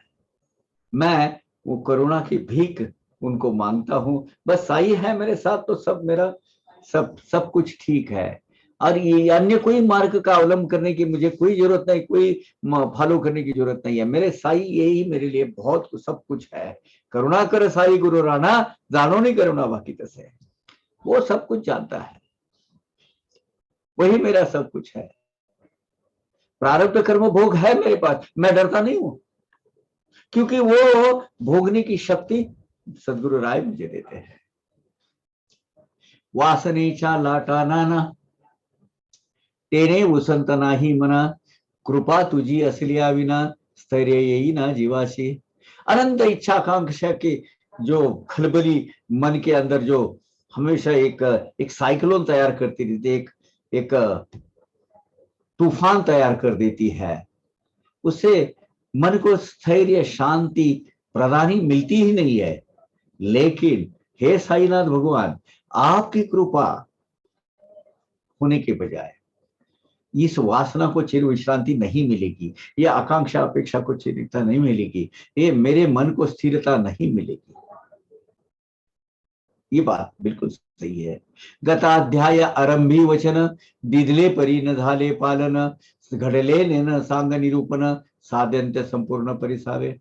अब गए अध्याय के शुरू में मैंने कहा था कि बाबा का महानिर्वाण का सविस्तार वर्णन मैं करूंगा, लेकिन वो पूरा उस एक अध्याय में मैं गठित नहीं कर पाया, वो मेरा वचन का पालन मैं नहीं कर पाया। अंत काल का जो विस्तृत वर्णन, विस्तार से मुझे जो वर्णन करना था, वो जो मैंने वचन दिया था आपको, वो नहीं पूरा हुआ, वो निरूपण पूरा नहीं कर सका। इसलिए उसका जो बचा हुआ शेष भाग है, अभी इस अध्याय में हम सुनने जा रहे हैं। तो क्या हुआ, अंतकाल समीप जाणून, ब्राह्मण मुखे रामायण श्रवण, केले चतुर्दश रात्रंदिन, बाबांनी अनुसंधान पूर्वक अपने देह त्याग का समय नजदीक जब आ गया, तो 14 दिन पहले ही ब्राह्मण के हाथों से, वजय नाम के जो ब्राह्मण थे ना, उनके हाथ से बाबा ने रामायण ग्रंथ का, नहीं सॉरी, उनको तो राम विजय बोला था, ब्राह्मणों ने इधर अन्य ब्राह्मणों के हाथ से बाबा ने ग्रंथ वाचन कराया था, रामायण ग्रंथ का अखंड श्रवण किया था। ऐसे 2 सप्ताह भरता रामायण श्रवण करता, विजयादशमी दिवस येता बाबा विदेहता पावले। रामायण ग्रंथ का श्रवण करते करते 2 सप्ताह बीत गए। तब बाबा ने क्या किया, वो 2 सप्ताह पूरे होते ही विजयादशमी के दिन अपना मुहूर्त जाने का समय तय कर कर बाबा ने देह त्याग कर लिया। गताध्यायी दाहले कथन होता बाबाचे प्राणोत्क्रमण, लक्ष्मण मामानी केले पूजन, जोगानी निरांजन आरती। पिछले अध्याय में, अध्याय 43 में ये कहा गया कि भाई बाबा ने देह त्याग करने के बाद सवेरे लक्ष्मण मामा ने काकड़ आरती की, और ये जो है बापू साहब जो इन्होंने दोपहर की आरती मस्जिद बाई में बाबा की संपन्न की। बाबा जब मृत्युशैया पे सोए थे। तेथून पुढे 26 तास हिंदू आणि मुसलमानास लागले विचार करावयास, केवी या कलेवरास सद्गती। उसके आगे 26 घंटे, 36 बोला है, गलत है, 26 घंटे अंतिम क्रिया किस तरह करनी चाहिए, अंतिम संस्कार कैसे करनी चाहिए, इसमें हिंदू मुस्लिम लोगों में बहुत विचार विमर्श हुआ। विचार विमर्श क्या, वाद विवाद भी हुआ, और उसके बाद फिर आखिरी में कुछ कंक्लूजन पे आ गए बहुमत के जोरों पर। कैसे समाधि स्थान नियोजन, कैसे अकल्पित इष्टिका पतन, कैसा वेगदा ब्रह्मांडी प्राण चढ़विला 3 दिवस बाबाई। प्रस्तुत अध्याय में हम क्या करेंगे, अभी जो अध्याय में है कि बाबा की समाधि स्थान की कैसी बाबा ने पहले योजना बना के रखी थी, और देहावसान के कुछ दिन पहले बाबा को बहुत लाडली, बहुत प्यारी जो उनकी ये जो एक ब्रिक्स हमेशा उनकी झोली में भी रखते थे जब भी कहीं जाते थे, वो जो ब्रिक्स कैसे फूटी। और एक प्रसंग घटित हुआ था कि बाबा ने अपना प्राण 3 दिन तक ब्रह्मांड में चढ़ाया था, उसकी सविस्तर वर्णन किया जाएगा उसका। समाधि की देहावस्थान सकळ झाले संशयापन्न, पावनी श्वासोच्छवास अवरोधन, अशक्य उत्थान वाटले। अब बाबा ने ब्रह्मांड में प्राण चढ़ाया, लोगों को लगा भी बाबा का देहावसान हो गया, बाबा ने देह त्याग कर दिया। ऐसे भक्तों में द्विधावस्था खलबली मच गई उस वक्त। अब उस वक्त बाबा के इतने भक्त नहीं थे, गिने चुने 7-8 भक्त थे। अप्पा जागले, अप्पा भिल्ल, काशीराम, शिंपी, भगत मळसापति, बाईजामा, बहुत गिने चुने भक्त। बाबा की श्वसन क्रिया कुलकर्णी भी थे, खुशाल चंद सिंह थे। बाबा की श्वसन क्रिया पूरी खत्म हो गई थी, सांस बीस कुछ नहीं चल रहा था। अब बाबा जागरूक अवस्था में फिर से आएंगे ऐसा किसको भी नहीं लग रहा था। ऐसी एक अवस्था आई थी, 1885 की अवस्था है। ऐसे 3 दिवस जाता, प्राणोत्क्रमणची वाटले निश्चितता, मग उत्तर विधीची वार्ता, सहजची समजता उदेली। ऐसे अचेतन अवस्था में बाबा 3 दिन तक पड़े रहे। सबको लगा भी बाबा के प्राण पखेरु उड़ गए हैं। शिरडी के ग्रामवासी जो भी उनके बाबा के भक्त थे, उन्होंने तो उत्तर क्रिया ने अंतिम संस्कार करने की तैयारी में भी लग गए थे। ऐसिया ही तया अवसरी, परम सावध बाबा अंतरी, येवनी औचित निज देहावरी, गालविली दुरी जन चिंता। ऐसे विचित्र प्रसंग में, विलक्षण प्रसंग में, बड़ा ही कठिन प्रसंग में बाबा के देह में धीरे धीरे चेतना आने लगी। बाबा समाधि अवस्था से बाहर आए और सब बाबा की वहां चिंता दूर की। सब लोगों ने सब क्या किया, उन्होंने सब चेतन अवस्था आकर जो उपस्थित जितने भी भक्तगण थे उनकी चिंता बाबा ने इस तरीके से मिटाई। इत्यादि सकल कथा प्रेम भावे परिसीजे श्रोता, श्रवणे आनंद होइल चित्ता, कंठ गहिवरता दाटेल। ये और ऐसे अनेक कथाएं प्रस्तुत अध्याय में वर्णन की जाएगी।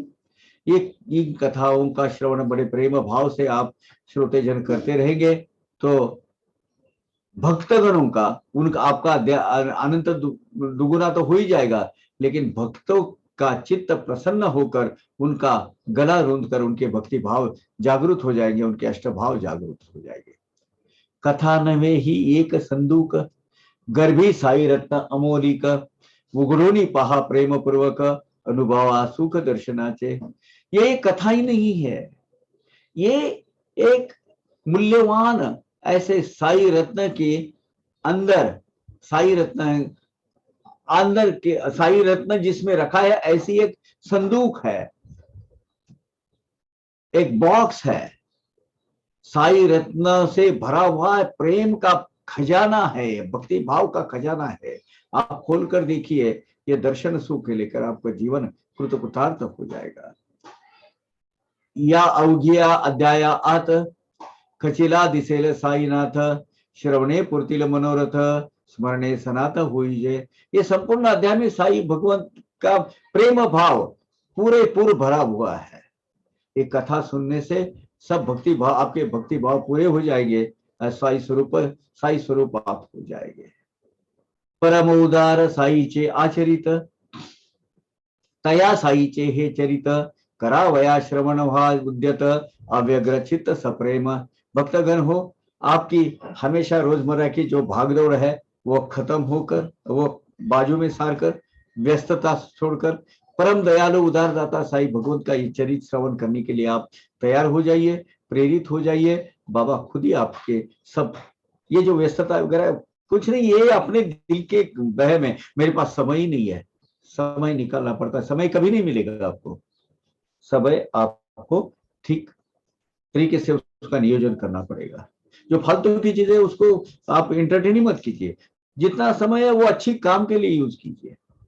मुझे बहुत दो चार लोग बोले, आपका सत्संग क्या होता है? पहले ग्रीटिंग नहीं होता है, कुछ नहीं होता है, जब सेवा शुरू हो जाता है बाबा का नाम लेकर एक दूसरे की डिस्कस होना चाहिए, ये होना चाहिए। बोला नहीं, हमारे पास वो नहीं चलेगा, हमारे पास सिर्फ साई सच्चरित्र के साई सच्चरित्र, निजी वैयक्तिक अपने निजी, इसके लिए कोई हमारे पास वक्त नहीं है और बहुत कुछ काम करने हैं। निजी भाव भावना को पैम्पर करने के लिए हमारे पास कोई हमें जरूरत भी नहीं है, और ये भी नहीं, हमारे जो भक्त है जो है, जो मेंबर है ये इस ग्रुप के, वो उतने उतने सुलझे हुए हैं। ये चाहिए वो नेक्टर लेते हैं, जो चाहिए वो नहीं लेते हैं, जो नहीं चाहिए वो नहीं लेते हैं। हमें ये फिजूल के विषय छोड़कर बाकी कुछ करने की हमें जरूरत ही नहीं है। ऐसी पावन कथा ऐकता, धनी न पुरेश भक्त चित्ता, पूर्ण दाटे परमानंदता, संसार श्रांता विश्वान। संसार के जो श्रांत है ने, जो श्रम है उसको विश्रांता। ऐसी परम पावन कथा सुनने से भक्तों का समाधान, भक्तों का ये जब सब कथा सुनते हैं तो भक्तों का समाधान नहीं होता है, तृप्त नहीं होते, और सुनना है हमें, और सुनना है।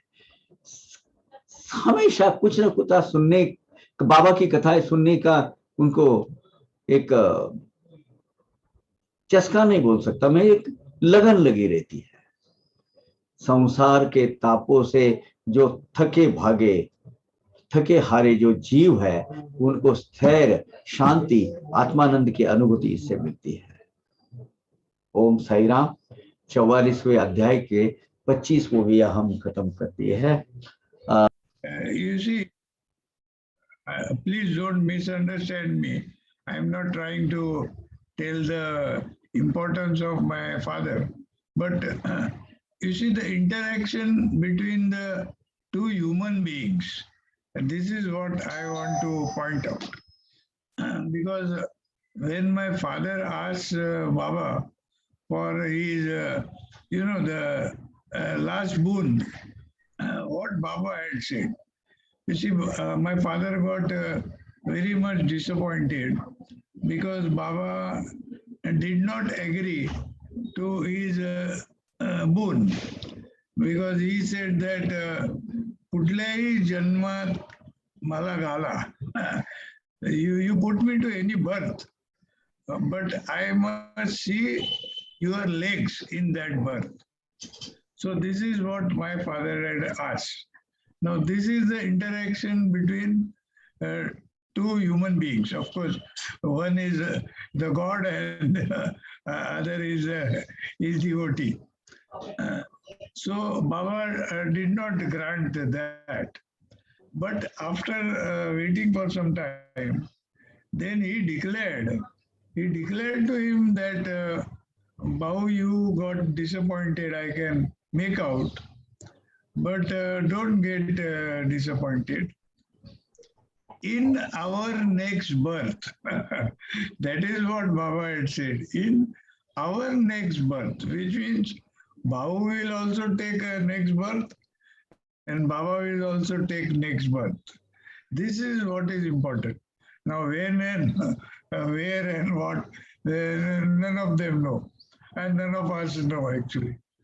But he said, 8 वर्षाचे असताना आपण दोघे एका चाळीमध्ये जेऊ. This is what he granted. Means both of us will be of the age of 8 year old, and 8 year old age we both will be eating in one thali. This is what he had said. I will further explain on this. Yeah, please. या बाबा ने next birth नहीं बोला उसमें, बाबा ने कहा कि भाऊ पुढच्या तरी एका जन्मामध्ये आपण एका थालीत जेवू. अब सुनिए ज्योतिन्द्र जी की आगे की गति. कृष्ण अवतार में ज्योतिन्द्र जी अपना, जब बाबा कृष्ण अवतार में रहेंगे, उनके भाई के रूप में ज्योतिन्द्र जी आएंगे बलराम कर. ज्योतिन्द्र जी फिर से द्वापर युग में बाबा के भाई बनकर बलराम करके आएंगे. मेरी 100% धारणा है, मेरी मानसिकता, मेरा विश्वास है. क्योंकि बाबा ने कहा है, भाऊ मैं बीच का मैं बोल नहीं सकता कुछ भी, क्योंकि तेरी गति अलग है, मेरी गति अलग है. लेकिन कौन से तो भी एक जन्म में हम एक थाली में खाना खाएंगे. एक थाली में खाना कौन खाता है बच्चे? बाप माँ जब परिस्थिति क्या बोलते, चल एक थाली में तुम दोनों बैठो. कौन बैठेंगे? भाई भाई बैठेंगे. भाऊ हाई एक जन्म में आएंगे. कब जाएंगे? कृष्ण बलराम, कृष्ण बलराम, याद रखिएगा. मेरी मेरी मेरी निजी धारणा है, बाकी की भावना किसी के है पता नहीं. लेकिन ये आश्वस्त किया है, मैं अभी जाऊंगा, 8 साल का होकर आऊंगा और तू और मैं एक थाली में खाना खाएंगे.